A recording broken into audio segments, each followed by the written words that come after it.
ನಮಸ್ತೆ. ರೇಡಿಯೋ ಶಿವಮೊಗ್ಗ ಹಾಗೂ ಶಾಲಾ ಶಿಕ್ಷಣ ಇಲಾಖೆ ಸಹಯೋಗದಲ್ಲಿ ಎಸ್ಎಸ್ಎಲ್ಸಿ ಪಾಠಗಳು ಮೂಡಿಬರಲಿವೆ.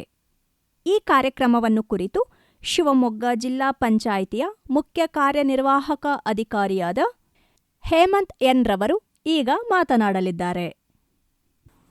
10ನೇ ತರಗತಿ ಓದುತ್ತಿರುವ ಎಲ್ಲ ವಿದ್ಯಾರ್ಥಿಗಳಿಗೆ ಹಾಗೂ ಅವರ ಪೋಷಕರಿಗೆ ಹಾಗೂ ನಮ್ಮ ಶಿಕ್ಷಕರಿಗೆ ನಾನು ಹೇಮಂತ್ ಎನ್, CO ಜಿಲ್ಲಾ ಪಂಚಾಯತ್ ಶಿವಮೊಗ್ಗ ಮಾಡುತ್ತಿರುವ ವಂದನೆಗಳು. ಈ ವರ್ಷದ SLC ಪರೀಕ್ಷೆ ಮಾರ್ಚ್ 18ರಿಂದ ಏಪ್ರಿಲ್ 2ರವರೆಗೂ ನಡೆಯಲಿದೆ. ಈ ಸಮಯದಲ್ಲಿ ಪ್ರತಿಯೊಬ್ಬರು ವಿದ್ಯಾರ್ಥಿಗಳಿಗೆ ಅತ್ಯುತ್ತಮವಾಗಿ ಈಗಾಗಲೇ ನಮ್ಮ ಶಿಕ್ಷಕರು ತರಬೇತಿ ನೀಡಿದ್ದಾರೆ. ನಾನು ನಿಮ್ಮಲ್ಲಿ ಕೆಲವು ಅಂಶಗಳನ್ನ ಹಂಚ್ಕೊಳ್ಳೋಕ್ಕೆ ಇಷ್ಟಪಡ್ತೀನಿ. ಮೊದಲನೇದಾಗಿ, ಈಗಾಗಲೇ ನಮ್ಮ ಶಾಲಾ ಶಿಕ್ಷಣ ಇಲಾಖೆಯಿಂದ 3 ಪೂರ್ವಭಾವಿ ಪರೀಕ್ಷೆ ಪ್ಲಸ್ 4 ಮಾಡೆಲ್ ಕ್ವಶನ್ ಪೇಪರ್ನ ನೀಡಿದ್ದಾರೆ. ಶಿಕ್ಷಣ ಇಲಾಖೆಯಿಂದ ನಮಗೆ ಬಂದಿರುವಂಥ ನಿರ್ದೇಶನದ ಪ್ರಕಾರ ಈ 7 ಕ್ವಶನ್ ಪೇಪರಿಂದ ಅತಿ ಹೆಚ್ಚು ಅಂಕ ಬರುವಂಥ ಸಾಧ್ಯತೆಗಳು ಇರುತ್ತದೆ. ಸೊ ಹಾಗಾಗಿ ಮಕ್ಕಳು ಈ 7 ಕ್ವಶನ್ ಪೇಪರ್ನ ತಪ್ಪದೇ ಚೆನ್ನಾಗಿ ಅಭ್ಯಾಸ ಮಾಡಬೇಕು ಅಂತ ಹೇಳಿ ನಾನು ವಿನಂತಿಸಿಕೊಳ್ಳುತ್ತೇನೆ. ಮುಂದುವರೆದು ಯಾವುದೇ ಕಾರಣಕ್ಕೂ ಪೇಪರ್ ಲೀಕ್ ಆಗೋದಿಲ್ಲ. ಕ್ವಶನ್ ಪೇಪರ್ ಲೀಕ್ ಆಗುವಂಥ ಎಲ್ಲ ಸೋಷಲ್ ಮೀಡಿಯಾ ಮತ್ತು ಇನ್ನಿತರೆ ಚಾನೆಲ್ಗಳಲ್ಲಿ ಏನು ಬರುತ್ತೆ ಆ ವದಂತಿಗಳಿಗೆ ತಾವು ಕಿವಿ ನೀಡಬಾರ್ದು. ಏನಕ್ಕೆ ಅಂದರೆ ಈಗಾಗಲೇ ರಾಜ್ಯ ಸರ್ಕಾರದಿಂದ ಸಂಪೂರ್ಣವಾಗಿ ಕ್ವಶನ್ ಪೇಪರ್ ಭದ್ರತೆಯಲ್ಲಿ ಪ್ರಿಂಟ್ ಆಗ್ತಾ ಇದೆ ಮತ್ತು ಎಲ್ಲೂ ಕೂಡ ಪೇಪರ್ ಲೀಕ್ ಆಗೋದಿಲ್ಲ. ಮೂರನೇದು ಬಂದು ಯಾವ ಸೆಂಟರಲ್ಲೂ ಕೂಡ ನಾವು ಕಾಪಿ ಹೊಡ್ಸೋದಿಲ್ಲ. ಸೊ ಹಾಗಾಗಿ ಇದು ಸಂಪೂರ್ಣವಾಗಿ ಪಾರದರ್ಶಕತೆಯಿಂದ ಎಕ್ಸಾಮ್ ನಡೆಯುತ್ತೆ. ತದನಂತರ ನಮ್ಮ ರೇಡಿಯೋ ಶಿವಮೊಗ್ಗ ಚಾನಲಲ್ಲಿ ಪ್ರತಿ ವರ್ಷದಂತೆ ಉತ್ತಮ ಶಿಕ್ಷಕರಿಂದ ಒಂದು ಕಾರ್ಯಕ್ರಮ ನಡೆಸ್ತಾ ಇದ್ದಾರೆ. ತಾವೆಲ್ಲರೂ ಅದಕ್ಕೆ ಎಲ್ಲರೂ ಅದನ್ನು ಕೇಳಿಸ್ಕೊಳ್ಬೇಕು ಅಂತ ನಾನು ವಿನಂತಿ ಮಾಡ್ಕೊಳ್ತೀನಿ. ಮತ್ತೊಮ್ಮೆ ಎಲ್ಲ ವಿದ್ಯಾರ್ಥಿಗಳಿಗೂ ಮತ್ತು ಪೋಷಕರಿಗೂ ಮತ್ತು ಶಿಕ್ಷಕರಿಗೂ ನಾನು ಶುಭ ಕೋರ್ತಾ ಇದ್ದೀನಿ. SLC ಎಕ್ಸಾಮಲ್ಲಿ ಈ ಸರಿ ನಮ್ಮ ಶಿವಮೊಗ್ಗ ಜಿಲ್ಲೆಯಲ್ಲಿ 100% ರಿಸಲ್ಟ್ ಬರುತ್ತೆ ಅಂತ ನಾನು ವಿಶ್ವಾಸ ಇಟ್ಟಿದ್ದೀನಿ. ಧನ್ಯವಾದಗಳು. ನಿಮಗೂ ಕೂಡ ಧನ್ಯವಾದಗಳು ಸರ್. ಶಿವಮೊಗ್ಗ ಜಿಲ್ಲೆಯ ಶಾಲಾ ಶಿಕ್ಷಣ ಇಲಾಖೆಯ ಅಧಿಕಾರಿಗಳಾದ ಮಂಜುನಾಥ್ SR ಅವರು ಮಾತನಾಡಲಿದ್ದಾರೆ. ಆತ್ಮೀಯ ಪೋಷಕರೇ, ಶಿಕ್ಷಕರೇ ಹಾಗೂ ಪ್ರೀತಿಯ ಮಕ್ಕಳೇ, ಈ ವರ್ಷದ SSLC ಪರೀಕ್ಷೆಯು ದಿನಾಂಕ 18/3/2026ರಂದು ಪ್ರಾರಂಭಗೊಳ್ಳಲಿದೆ. ಈ ವರ್ಷ ಶಿವಮೊಗ್ಗ ಜಿಲ್ಲೆಯಲ್ಲಿ ಒಟ್ಟು 79 ಪರೀಕ್ಷಾ ಕೇಂದ್ರಗಳಲ್ಲಿ ಪರೀಕ್ಷೆ ನಡೆಯಲಿದ್ದು ಒಟ್ಟು 23,268 ವಿದ್ಯಾರ್ಥಿಗಳು ಪರೀಕ್ಷೆಯನ್ನು ಬರೆಯಲಿದ್ದಾರೆ. ಈಗಾಗಲೇ ರೂಪಣಾತ್ಮಕ ಮೌಲ್ಯಮಾಪನ, ಸಂಕಲಾತ್ಮಕ ಮೌಲ್ಯಮಾಪನ 1 ಹಾಗೂ 3 ಪೂರ್ವ ಸಿದ್ಧತಾ ಪರೀಕ್ಷೆಗಳು ಪೂರ್ಣಗೊಂಡಿವೆ.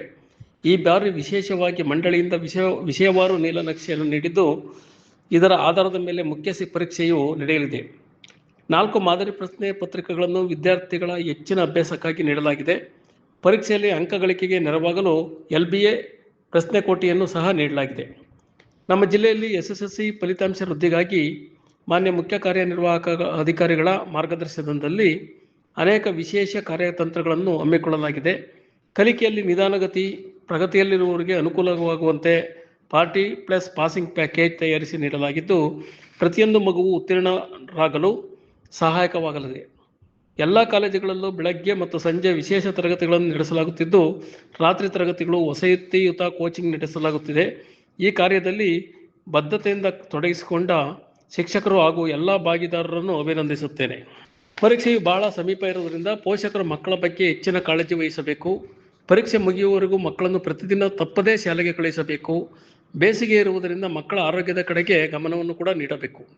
ಮನೆಯಲ್ಲಿ ಮಕ್ಕಳ ಕಲಿಕೆಗೆ ಪೂರಕವಾದ ವಾತಾವರಣ ಇರುವಂತೆ ನೋಡಿಕೊಳ್ಳಬೇಕು.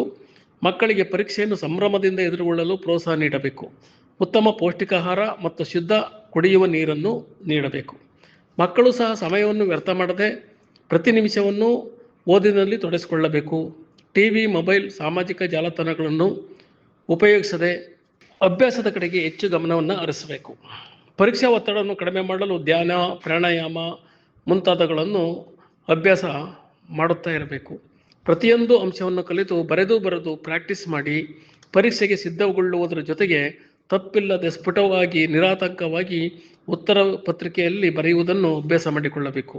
ಇಡೀ ವರ್ಷ ಮಕ್ಕಳ ಕಲಿಕೆ ಮತ್ತು ಶ್ರೇಯೋಭಿವೃದ್ಧಿಗೆ ಶಿಕ್ಷಕರು, STMC ಅಧ್ಯಕ್ಷರು, ಸದಸ್ಯರು, ಮುಖ್ಯೋಪಾಧ್ಯಾಯರು, ಪೋಷಕರು ಎಲ್ಲರೂ ಕೂಡ ಶ್ರಮಿಸಿದ್ದೀರಿ. ಮತ್ತು ನಮ್ಮ ಅಧಿಕಾರಿಗಳು ಸಹ ಈ ಮಕ್ಕಳ ಕಲಿಕೆಗೋಸ್ಕರ ತುಂಬ ಶ್ರಮವನ್ನು ವಹಿಸಿದ್ದಾರೆ. ಮಕ್ಕಳಿಗೆ ಆತ್ಮವಿಶ್ವಾಸವನ್ನು ತುಂಬಿದ್ದಾರೆ. ಪರೀಕ್ಷೆಯನ್ನು ಹಬ್ಬದಂತೆ ಸಂಭ್ರಮಿಸಿ ಬರೆಯಲು ಎಲ್ಲ ಮಕ್ಕಳಿಗೂ ಧೈರ್ಯವನ್ನು ನೀಡಿರಿ ಹಾಗೂ ಎಲ್ಲರಿಗೂ ಒಳ್ಳೆಯದಾಗಲಿ ಅಂತ ಕೋರ್ಕೊಳ್ತಾ, ಇಡೀ ನಮ್ಮ ಈ ಉತ್ತಮ ಫಲಿತಾಂಶವನ್ನು ಪಡೆಯುವ ಬಗ್ಗೆ ನಮ್ಮ ಮಾನ್ಯ ಮುಖ್ಯ ಕಾರ್ಯನಿರ್ವಾಹಕ ಅಧಿಕಾರಿಗಳು ಹೆಚ್ಚು ಬೆನ್ನೆಲುಬಾಗಿ ನಿಂತಿದ್ದಾರೆ. ಅವ್ರಿಗೂ ಕೂಡ ಧನ್ಯವಾದಗಳನ್ನು ಅರ್ಪಿಸ್ತಾ ಎಲ್ಲರಿಗೂ ಕೂಡ ಒಳ್ಳೆಯದಾಗಲಿ ಅಂತ ನಾನು ತಿಳಿಸ್ತಾ, ಎಲ್ಲರಿಗೂ ಶುಭವಾಗಲಿ. ಧನ್ಯವಾದಗಳು. ನಿಮಗೂ ಕೂಡ ಧನ್ಯವಾದಗಳು ಸರ್. ಈಗ SSLC ಪಾಠ ಪ್ರಾರಂಭವಾಗಲಿದೆ. ರೇಡಿಯೋ ಶಿವಮೊಗ್ಗ ಹಾಗೂ ಶಾಲಾ ಶಿಕ್ಷಣ ಇಲಾಖೆಯ ಸಹಯೋಗದಲ್ಲಿ ಈ ಪಾಠಗಳು ರೂಪಿತವಾಗಿವೆ. ಪ್ರಥಮ ಭಾಷೆ ಕನ್ನಡವನ್ನು ಡಾಕ್ಟರ್ BN ತಂಬುಳಿ ಹಾಗೂ ಮಹೇಶ್ ಆಲೂರವರು ತಿಳಿಸಲಿದ್ದಾರೆ. ಗಂಟೆ ಹತ್ತಾದರೂ ನಿದ್ರೆ ಹತ್ತದಿರಲಿ, ಓ ಹತ್ತರ ಮಕ್ಕಳೇ, ಉತ್ತು ಬಿತ್ತಿದ ಬೀಜ ಕೈ ತುತ್ತಾಗುವ ಕಾಲವಿದು. ಹೆತ್ತವರು ಹತ್ತಾರು ಉತ್ತೀರ್ಣಕ್ಕೆ ಕುತ್ತಾದರೆ, ಹತ್ತಾರು ಕನಸುಗಳ ತೇರು ಹತ್ತಬೇಡವೇ ನೀವು? ಮತ್ತೇಕೆ ಆಲಸ್ಯದ ಮತ್ತು? ಮತ್ತೆ ಮತ್ತೆ ಓದಿ ಮಕ್ಕಳೇ, ಕತ್ತಲೆಯೇ ನಾಚಬೇಕು. ಸರ್ವರಿಗೂ ನಮಸ್ಕಾರ. ನಾನು ಡಾಕ್ಟರ್ BN ತಂಬುಳಿ, ಕನ್ನಡ ಅಧ್ಯಾಪಕರು, ಕಸ್ತೂರ್ಬಾ ಬಾಲಿಕಾ ಪದವಿ ಪೂರ್ವ ಕಾಲೇಜು ಪ್ರೌಢಶಾಲಾ ವಿಭಾಗ, ಶಿವಮೊಗ್ಗ. ನಮ್ಮ ಜೊತೆ ಪುರದಾಳಿನ ಸರ್ಕಾರಿ ಪ್ರೌಢಶಾಲೆಯ ಕನ್ನಡ ಅಧ್ಯಾಪಕರಾದ ಶ್ರೀ ಮಹೇಶ್ ಆಲೂರವರಿದ್ದಾರೆ. ನಮಸ್ಕಾರ ಸರ್. ನಮಸ್ತೆ ಸರ್. ಸರ್ವರಿಗೂ ನಮಸ್ಕಾರ. ಇವತ್ತು ಶಿವಮೊಗ್ಗ ಜಿಲ್ಲೆಯಲ್ಲಿ ವಿಶೇಷವಾಗಿ SSLC ಬದಲಾದ ಪರೀಕ್ಷಾ ಪದ್ಧತಿಯ ಕೆಲವು ಮಾಹಿತಿಗಳನ್ನು ಕುರಿತಂತೆ ನಾವಿಬ್ಬರೂ ಸಹ ಕೆಲವು ವಿಷಯಗಳನ್ನು ಹಂಚ್ಕೊಳ್ಳುತ್ತಾ ಇದ್ದೆ. ಅದಕ್ಕೋಸ್ಕರ ನಾವಿಲ್ಲಿ ಬಂದಿದ್ದೇವೆ. ಪ್ರೀತಿಯ ವಿದ್ಯಾರ್ಥಿಗಳೇ, ನಿಮಗೆಲ್ಲ ಗೊತ್ತಿದೆ ಈಗಾಗಲೇ 2025-26ನೇ ಸಾಲಿನಲ್ಲಿ ಏನು ನಾವು LBA ಅಂತ ಕರಿತೇವೆ, ಪಠ್ಯ ಆಧಾರಿತ ಏನು ಪ್ರಶ್ನೆ ಪತ್ರಿಕೆ ಇದೆಯಲ್ಲ, ಅದನ್ನು ಕುರಿತಂತೆ ಮತ್ತು ಪರೀಕ್ಷೆಯನ್ನು ಹೇಗೆ ಎದುರಿಸಬೇಕು ಆ ಕುರಿತಂತೆ ಕೆಲವು ಪ್ರೇರಣಾತ್ಮಕ ನುಡಿಗಳನ್ನು ನಮ್ಮ ಇಲಾಖೆ ಆಗ್ಬೋದು, ಉಪನಿರೀಕ್ಷಕರ ಕಚೇರಿ ಶಿವಮೊಗ್ಗ ಆಗ್ಬೋದು, ವಿಶೇಷವಾಗಿ ನಮ್ಮ ಕ್ಷೇತ್ರ ಶಿಕ್ಷಣಾಧಿಕಾರಿಗಳ ಕಚೇರಿ ಆಗ್ಬೋದು, ಇವರೆಲ್ಲರ ಒತ್ತಾಸೆಯಿಂದ ಹೆಚ್ಚಿನ ಮಕ್ಕಳು ಈ ವರ್ಷ ಕನ್ನಡದಲ್ಲಿ ಉತ್ತೀರ್ಣರಾಗಬೇಕು ಅನ್ನೋ ಕಳಕಳಿಯ ಹಿನ್ನೆಲೆಯಲ್ಲಿ ಇವತ್ತು ಕೆಲವು ವಿಚಾರಗಳನ್ನು, ಮಾಹಿತಿಗಳನ್ನು ತಮಗೆ ಕೊಡಲಿದ್ದೇವೆ. ಹಾಗಾಗಿ ಈ ಕುರಿತು ಕೆಲವು ಅನಿಸಿಕೆಗಳನ್ನು ಪ್ರಾರಂಭದಲ್ಲಿ ನಮ್ಮ ಸ್ನೇಹಿತರಾದ ಶ್ರೀ ಮಹೇಶ್ ಆಲೂರವರು ತಿಳಿಸ್ಕೊಡ್ಲಿದ್ದಾರೆ. ಎಲ್ರಿಗೂ ನಮಸ್ಕಾರ. ನೋಡಿ, ಪರೀಕ್ಷೆ ಅನ್ನೋದು ಒಂದು ಹಬ್ಬ. ಆದರೆ ಈ ವರ್ಷ ಏನಾಗಿಬಿಟ್ಟಿದೆ, ಈ ಪರೀಕ್ಷೆ ಅನ್ನುವ ಹಬ್ಬ ಸಂಭ್ರಮ ಪಡಲಿಕ್ಕೆ ಹಬ್ಬದಲ್ಲಿ ಅಮ್ಮ ಏನು ಅಡುಗೆ ಮಾಡ್ತಾಳೆ ಅಂತೇಳಿ ಊಟ ಮಾಡಿದಾಗಲೇ ನಮ್ಗೆ ಗೊತ್ತಾಗ್ತಿತ್ತು. ಆದರೆ ಈ ವರ್ಷ ಹಂಗಾಗಿಲ್ಲ. ನಮಗೆ ಈಗಾಗಲೇ ನಮ್ಮ ಅಮ್ಮ ಹಬ್ಬದಲ್ಲಿ ಯಾವ ಅಡುಗೆ ಮಾಡ್ತಾಳೆ ಅನ್ನೋದು ನಮಗೆ ಸೂಕ್ಷ್ಮವಾಗಿ ಎಲ್ಲ ಗೊತ್ತಾಗ್ಬಿಟ್ಟಿದೆ. ಯಾಕೆಂದರೆ ನಮ್ಮ ನೀಲನಕಾಶೆ ಆ ರೀತಿಯಾಗಿ ಬದಲಾಗಿ ಬಂದಿರುವಂಥದ್ದನ್ನು ನಾವು ನೋಡ್ತೇವೆ. ನಮ್ಮ ಪ್ರಶ್ನೆ ಪತ್ರಿಕೆ ವಿನ್ಯಾಸ ಮತ್ತು ನೀಲನಕಾಶೆ ವಿಚಾರಕ್ಕೆ ಬರೋದಾದರೆ, ಪ್ರಶ್ನೆ ಪತ್ರಿಕೆ ವಿನ್ಯಾಸದಲ್ಲೇನು ಯಾವುದೇ ಬದಲಾವಣೆಗಳಾಗಿಲ್ಲ. ಪ್ರಶ್ನೆ ಪತ್ರಿಕೆ ಕಳೆದ ವರ್ಷ ಹೇಗಿತ್ತೋ ಹಾಗೇ ಇದೆ. ನಮ್ಮ ಪಠ್ಯವಾರು ವಿಭಾಗ ನೋಡೋದಾದರೆ ಗದ್ಯಕ್ಕೆ 28 ಅಂಕಗಳು ನಿಗದಿಯಾಗಿದೆ, ಅದು ಹಾಗೇ ಇದೆ. ಪದ್ಯಕ್ಕೆ 30 ಅಂಕಗಳು ನಿಗದಿಯಾಗಿದೆ. ಪಠ್ಯಪೋಷಕ ಅಧ್ಯಯನಕ್ಕೆ 9 ಅಂಕಗಳು, ಅಪಠಿತ ಗದ್ಯಕ್ಕೆ 4 ಅಂಕಗಳು, ವ್ಯಾಕರಣಾಂಶ ಮತ್ತು ವಾಕ್ಯ ರಚನೆಗೆ 29 ಅಂಕಗಳು, ಒಟ್ಟು 100 ಅಂಕಗಳು. ಕಳೆದ ವರ್ಷ ಹೇಗಿದೆ ಈಗಲೂ ಕೂಡ ಅದು ಹಾಗೇ ಇದೆ. ಇನ್ನು ಮಕ್ಕಳನ್ನು ನಾವು ಕೆಲವೊಂದು ಉದ್ದಿಷ್ಟಾನುಸಾರ ಅವರನ್ನು ಅಳಿತೇವೆ. ಅವರ ಸ್ಮರಣಾ ಶಕ್ತಿ ಎಷ್ಟಿದೆ ಅನ್ನುವಂಥದ್ದು ಅದು 21% ನಾವು ಅಳಿತೇವೆ. ಅವರ ಗ್ರಹಿಕೆ ಶಕ್ತಿ ಎಷ್ಟಿದೆ ಅನ್ನುವಂಥದ್ದು 36% ಪ್ರಶ್ನೆ ಪತ್ರಿಕೆಯಲ್ಲಿ ಅಳೆಯಲಾಗುತ್ತೆ. ಮಕ್ಕಳಲ್ಲಿರುವಂಥ ಅಭಿವ್ಯಕ್ತಿ ಸಾಮರ್ಥ್ಯ ಎಷ್ಟಿದೆ ಅನ್ನುವಂಥದ್ದನ್ನು ಅದು 39% ಅಂಕಗಳನ್ನು ನಾವು ಅಳೆಯಲಾಗುತ್ತೆ. ಇನ್ನು ಪ್ರಶಂಸೆಗೆ ಸಂಬಂಧಪಟ್ಟಂತೆ 4 ಅಂಕಗಳನ್ನು ನಾವು ಅವರ ಪ್ರಶ್ನೆ ಪತ್ರಿಕೆಯಲ್ಲಿ ನೋಡ್ತೇವೆ, ಒಟ್ಟು 100 ಅಂಕಗಳು. ಇನ್ನು ಪ್ರಶ್ನೆ ಪತ್ರಿಕೆ ಅಂದ ತಕ್ಷಣ ಅದು ಎಲ್ಲದೂ ಸುಲಭವೇ ಆಗಿರೋದಿಲ್ಲ ಅಥವಾ ಎಲ್ಲದೂ ಕಠಿಣವೇ ಆಗಿರೋದಿಲ್ಲ. ಭಾಳ ಸಾರಿ ಪ್ರಶ್ನೆ ಪತ್ರಿಕೆ ತುಂಬ ಸುಲಭ ಇದೆ ಅಂಥೇಳಿ ಚರ್ಚೆ ಆಗುತ್ತೆ, ಇನ್ನು ಕೆಲವು ಸಂದರ್ಭದಲ್ಲಿ ತುಂಬ ಕಠಿಣವೂ ಇದೆ ಅನ್ನುವಂಥ ಚರ್ಚೆ ಆಗುತ್ತೆ. ಹಾಗೇನು ಇರೋದಿಲ್ಲ. ಅದು ಪ್ರಶ್ನೆ ಪತ್ರಿಕೆ ಅಂತ ಅಂದರೆ ಅದು ಸುಲಭವಾಗಿ 30% ಸುಲಭವಾದ ಪ್ರಶ್ನೆಗಳು ಖಂಡಿತ ಅದರಲ್ಲಿ ಬರುತ್ತೆ. ಮತ್ತು ಸಾಧಾರಣವಾಗಿರುವಂತಹ 50 ಅಂಕಗಳು ಪ್ರಶ್ನೆ ಪತ್ರಿಕೆಯಲ್ಲಿ ಬರುತ್ತೆ. ಕೇವಲ 20% ಅಂಕಗಳು ಕಠಿಣತೆಯ ಮಟ್ಟದಿಂದ ಬರುತ್ತೆ. ಇದಿಷ್ಟು ಪ್ರಶ್ನೆ ಪತ್ರಿಕೆ ವಿನ್ಯಾಸವನ್ನು ನೋಡೋದಾದರೆ, ಈ ವರ್ಷ ಕಳೆದ ವರ್ಷ ನಾವು ಏನು ಮಾಡ್ತಿದ್ವಿ ಅಂತ ಅಂದರೆ ಥೀಮ್ ಬೇಸ್ಡ್ ಮೌಲ್ಯಮಾಪನ ಮಾಡ್ತಾ ಇದ್ವಿ. ಗದ್ಯಕ್ಕೆ 28 ಅಂಕಗಳು ಅಂದರೆ ಯಾವ ಅಧ್ಯಾಯದಲ್ಲಿ ಎಷ್ಟೆಷ್ಟು ಅಂಕಗಳು ಬರ್ತವೆ ಅಂತ ನಮಗೆ ಗೊತ್ತೇ ಆಗ್ತಿರಲಿಲ್ಲ. ಆದರೆ ಇವಾಗ ನೋಡಿ ಬಹಳ ಸುಲಭ ಆಗಿಬಿಟ್ಟಿದೆ. ನಮ್ಮಲ್ಲಿ ಒಟ್ಟು 8 ಗದ್ದೆಗಳಿದ್ದಾವೆ. ಆ 8 ಗದ್ದೆಗಳಿಗೆ 28 ಅಂಕ ನಿಗದಿಯಾಗಿರುವುದಂತೂ ನಿಜ. ಆದರೆ ಪ್ರತಿಯೊಂದು ಗದ್ಯದಲ್ಲಿ ಯಾವ ಪ್ರಶ್ನೆಗಳು ಬರುತ್ತೆ ಅನ್ನುವಂಥದ್ದು ಈಗಾಗಲೇ ನೀಲನಕಾಶೆ ನಮ್ಮ ಪ್ರೌಢ ಪರೀಕ್ಷಾ ಮಂಡಳಿಯಿಂದ ಹೊರಗೆ ಬಂದಿರುವಂಥದ್ದು. ಈಗ ನಮ್ಮ ಭಾಷೆ ಅಂಥೇಳಿ ನಾವು ತೆಗೆದುಕೊಂಡ್ರೆ ಸರ್, ಅದರಲ್ಲಿ 1 ಅಂಕದ ಪ್ರಶ್ನೆ ಮತ್ತು 2 ಅಂಕದ ಪ್ರಶ್ನೆಗಳು ಮಾತ್ರ ಬರುತ್ತೆ ಈ ವರ್ಷ. ಅಂದರೆ ಒಟ್ಟು 3 ಅಂಕ ಅಲ್ವಾ ಸರ್ ಅದರ ಮೇಲೆ? ಹೌದು ಸರ್, 3 ಅಂಕ ಪ್ರಶ್ನೆ ಇರೋದ್ರಿಂದ 1 ಅಂಕದ 1 ಪ್ರಶ್ನೆ ಮತ್ತು 2 ಅಂಕದ 1 ಪ್ರಶ್ನೆ ಬರುತ್ತೆ. ಇನ್ನು ವ್ಯಾಘ್ರಗೀತೆ ಅನ್ನುವಂತಹ ಒಂದು ಗದ್ಯವನ್ನು ತೆಗೆದುಕೊಳ್ಳೋದಾದರೆ ಇಲ್ಲಿ 1 ಅಂಕದ 1 ಪ್ರಶ್ನೆ ಮತ್ತು 3 ಅಂಕದ 1 ಪ್ರಶ್ನೆ ಬರುತ್ತೆ. ಈ ಗದ್ಯದಲ್ಲಿ ಒಟ್ಟು 4 ಅಂಕದ ಪ್ರಶ್ನೆಗಳು, ಅಂದರೆ 2 ಪ್ರಶ್ನೆ 4 ಅಂಕ ನಿಗದಿಯಾಗಿರುವಂಥದ್ದು. ಹಾಂ ಸರ್. ಇನ್ನು ಭಾಗ್ಯಶಿಲ್ಪಿಗಳು ಅನ್ನುವಂತಹ ಗದ್ಯ ಭಾಗವನ್ನು ತೆಗೆದುಕೊಂಡ್ರೆ ಇದರಲ್ಲಿ 2 ಅಂಕದ 1 ಪ್ರಶ್ನೆ ಬರುತ್ತೆ ಮತ್ತು 3 ಅಂಕದ ಪ್ರಶ್ನೆ ಬರುತ್ತೆ ಸರ್. 3 ಅಂಕಕ್ಕೆ ಅಂತ ಬಂದಾಗ ಅಲ್ಲಿ 2 ರೀತಿಯ ಪ್ರಶ್ನೆಗಳು ಬರುತ್ತೆ ಸರ್. ಒಂದು ಸಂದರ್ಭ ವಿವರಿಸಿ ಅನ್ನುವಂಥದ್ದು ಬರ್ಬೋದು, ಅಥವಾ ಆ ಲೇಖಕರ ಪರಿಚಯ ಬರುವಂಥ ಸಾಧ್ಯತೆ ಇರ್ಬೋದು. ಹಾಗಾಗಿ ಭಾಗ್ಯಶಿಲ್ಪಿಗಳು ಅಧ್ಯಾಯದಲ್ಲಿ ನಮಗೆ 5 ಅಂಕಗಳು ನಿಗದಿಯಾಗಿರುವುದು ಸರ್ ಈ ವರ್ಷ. ಹಾಂ ಸರ್. ಅಂದರೆ 2 ಅಂಕದ 1 ಮತ್ತು 3 ಅಂಕದ 1. ಇನ್ನು ಎದೆಗೆ ಬಿದ್ದ ಅಕ್ಷರ ಗದ್ಯದ ಮೇಲೆ ಈ ಬಾರಿ 3 ಅಂಕದ 1 ಪ್ರಶ್ನೆ ಬರುತ್ತೆ ಸರ್. ಅದರಲ್ಲಿ ಒಂದು ಕವಿಕೃತಿ ಪರಿಚಯ ಆದರೂ ಬರ್ಬೋದು, ಅಥವಾ ಒಂದು ಸಂದರ್ಭ ವಿವರಿಸಿ ಅನ್ನುವಂಥದ್ದಾದರೂ ಬರ್ಬೋದು. ಒಟ್ಟು ಆ ಗದ್ಯಕ್ಕೆ 3 ಅಂಕ ನಿಗದಿಯಾಗಿರುವಂಥದ್ದು. ಇನ್ನು ಯುದ್ಧ ಅನ್ನುವಂತಹ ಮತ್ತೊಂದು ಗದ್ಯವನ್ನು ನೋಡೋದಾದರೆ ಅದರಲ್ಲೂ ಸಹಿತ 3 ಅಂಕದ 1 ಪ್ರಶ್ನೆ ಬರುತ್ತೆ ಸರ್. ಅಲ್ಲೂ ಸಹಿತ ಆ ಲೇಖಕರ ಪರಿಚಯ ಅಥವಾ ಒಂದು ಸಂದರ್ಭ ವಿವರಿಸಿ ಅನ್ನುವಂಥ ಪ್ರಶ್ನೆ ಆದರೂ ಬರ್ಬೋದು. ಇನ್ನು ಶಬರಿ ಅನ್ನುವಂತಹ ಗದ್ಯ ಭಾಗದಲ್ಲಿ 4 ಅಂಕದ ಪ್ರಶ್ನೆ ಬರುತ್ತೆ ಸರ್ ಅದರಲ್ಲಿ. ಈ ಬಾರಿ ನೋಡಿ ಸರ್, ನಮ್ಮ ಮಕ್ಕಳಿಗೆ ಭಾಳ ಖುಷಿ. ಯಾಕಂದರೆ ನಮ್ಮ ಗದ್ಯ ಭಾಗದಿಂದ 4 ಅಂಕದ ಪ್ರಶ್ನೆ ಒಂದೇ ಪ್ರಶ್ನೆ ಬರೋದು, ಅದು ಶಬರಿ ಅಧ್ಯಾಯ ಅನ್ನುವಂಥದ್ದು ಮಕ್ಕಳಿಗೆ ಸುಲಭವಾಗಿ ಅರ್ಥ ಆಗುತ್ತೆ. ಅವರು 4 ಅಂಕದ ಪ್ರಶ್ನೆಯನ್ನು ಶಬರಿ ಒಂದು ಅಧ್ಯಾಯದಲ್ಲಿ ಅಭ್ಯಾಸ ಮಾಡಿಬಿಟ್ರೆ ಸುಲಭವಾಗಿ ಅವರು 4 ಅಂಕವನ್ನು ಪಡ್ಕೊಳ್ಬೋದು.